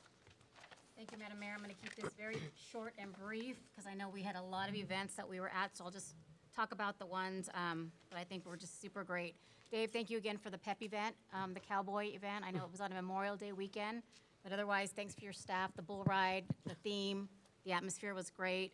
Thank you to the Elks for their memorial that they did on, they had about, I think, 10, 15 elks there, great flower arrangements, and then I had a story. This is like the first year I think they'd ever done that. It was a gentleman that was served in, it was actually our, yeah. JROTC. Thank you. So he gave like a heartwarming story about his service years, and I thought that was very personal. I attended the Musa event, Sin Miedo El Cambio, and I just want to congratulate our mayor. She did a great speech on her life and how her fearless change has come to be, so great job. Very proud of you. We all went to Los Cerritos Career Day together. I have to tell you, the first and second graders don't care what we do. They just wanted to know what events we did in the city. So we could talk all about our job responsibilities, but we told them about the Christmas train and the pool. They knew exactly what we were a part of. So I thought that was cute. We all attended the chamber tea. Again, thank you to Linda Timmons for that. I think that was another great event. Wonderful. And then I also attended the crime meeting, you guys. I think that was a great meeting to have for our businesses, and I look forward to more of those. That's all I have, Madam Mayor. Okay. Councilmember Cuellar Stallings. Okay, well, I have a big list. I was busy. I did attend the events that Councilwoman almost mentioned, but I attended the Paramount Unified School District Retirees and Veterans Longevity Tea.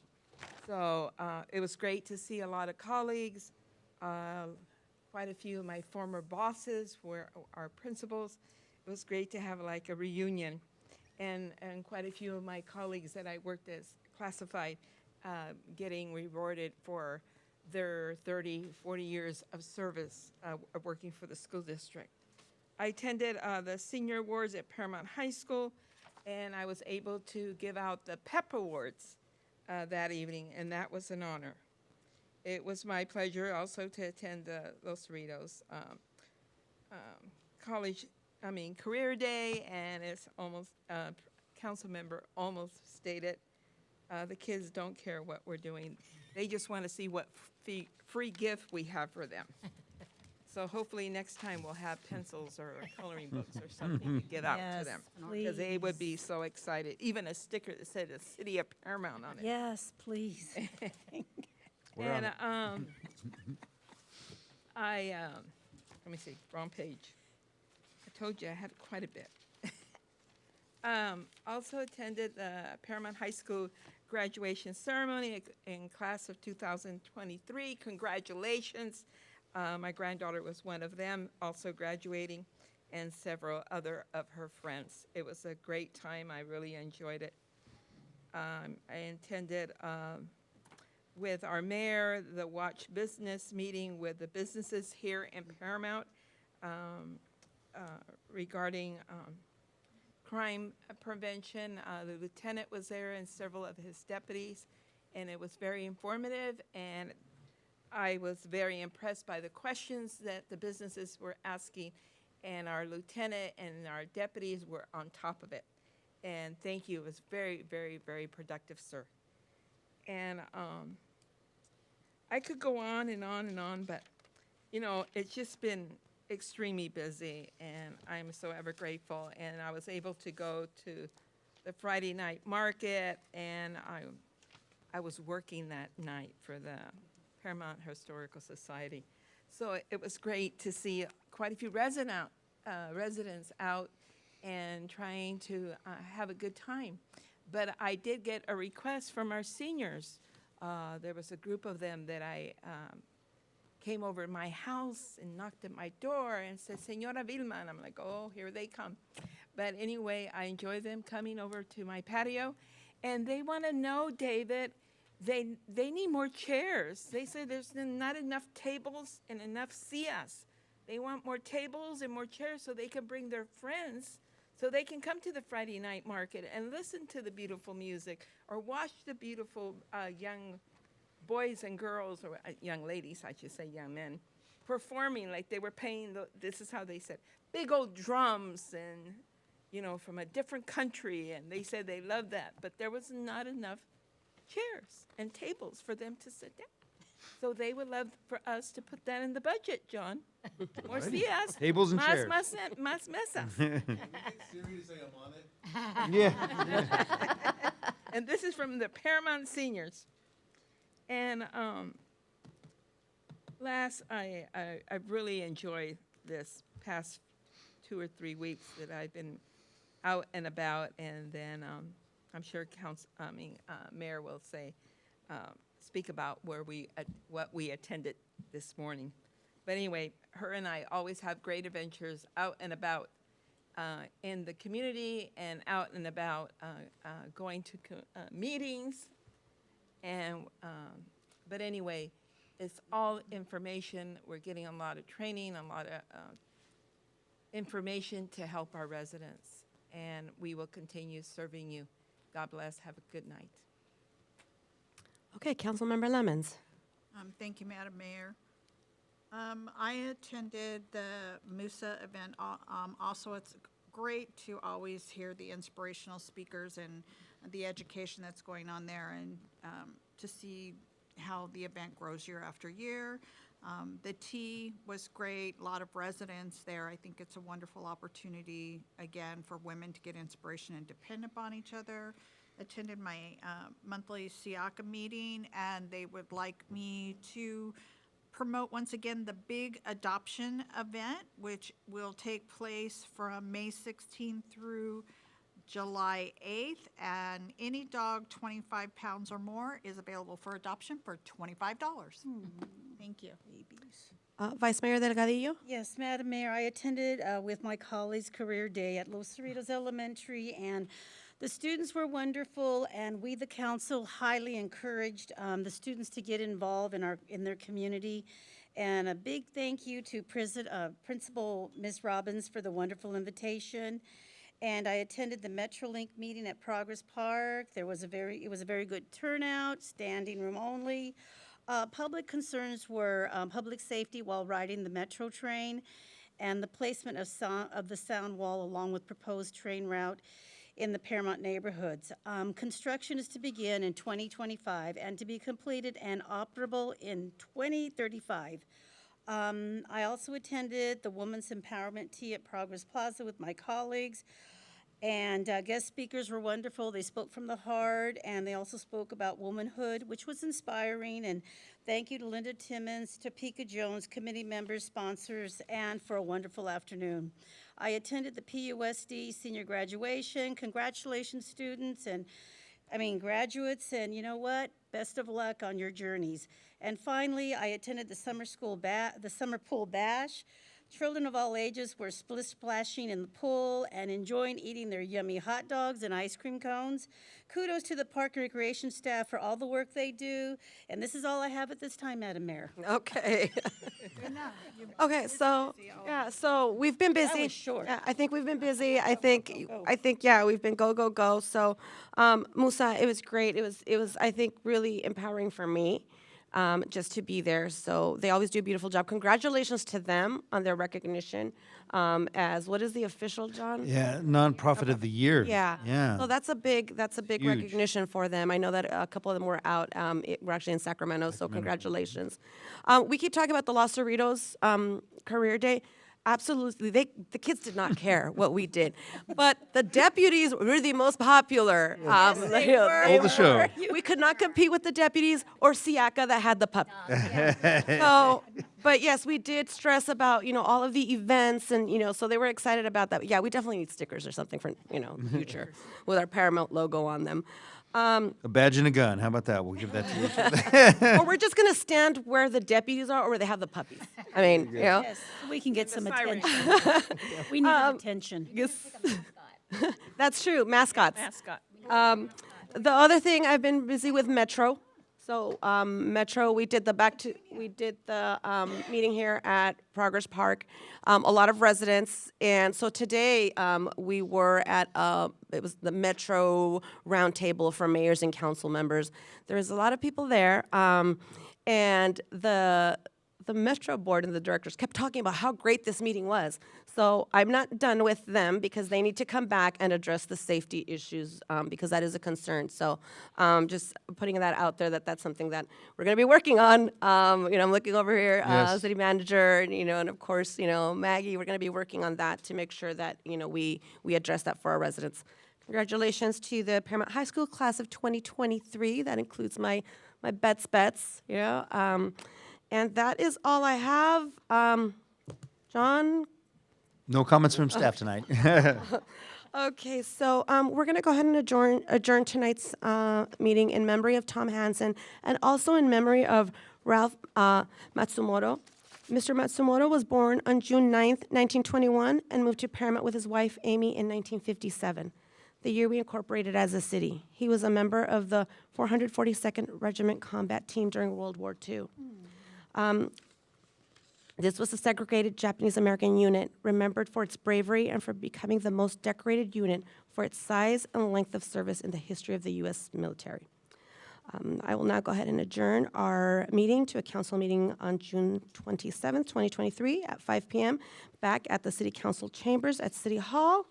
And we will go ahead and call to order the successor agency for the Paramount Redevelopment Agency. Councilmember Lemons? Here. Councilmember Olmos? Councilmember Quer-Stallings? Yeah. Vice Mayor Delgadillo? Present. Mayor Aguayo? Here. Any public comments, John? No, ma'am. Okay, motion for the consent calendar, please. Second. Roll call, please. Councilmember Lemons? Yes. Councilmember Olmos? Councilmember Quer-Stallings? Yes. Vice Mayor Delgadillo? Yes. Mayor Aguayo? Yes. And then, do we need to do the introduction of fiscal year? We already did that report, correct? Yes, ma'am. Okay, so questions or comments on that portion of the budget? No? No? Okay. Is there a motion? So moved. Second. Roll call, please. Councilmember Lemons? Yes. Councilmember Olmos? Councilmember Quer-Stallings? Yes. Vice Mayor Delgadillo? Yes. Mayor Aguayo? Yes, so we will adjourn the meeting to June 27th, 2023, 5 p.m., City Hall Council Chambers. I call to order the June 13th meeting of the Paramount Housing Authority. Can I have roll call of commissioners, please? Commissioner Aguayo? Here. Commissioner Delgadillo? Here. Commissioner Olmos? Vice Chair Quer-Stallings? Present. Chair Lemons? Here. Are there any public comments, Mr. Moreno? No, ma'am. May I have a motion on the minutes? So moved. Second. May I have roll call, please? Commissioner Aguayo? Yes. Commissioner Delgadillo? Yes. Commissioner Olmos? Vice Chair Quer-Stallings? Yes. Chair Lemons? Yes. And we've had our report on the budget. May I have a motion for approval, please? So moved. Second. Roll call, please. Commissioner Aguayo? Yes. Commissioner Delgadillo? Yes. Commissioner Olmos? Vice Chair Quer-Stallings? Yes. Chair Lemons? Yes. Are there any comments from staff? No, ma'am. Any comments from commissioners?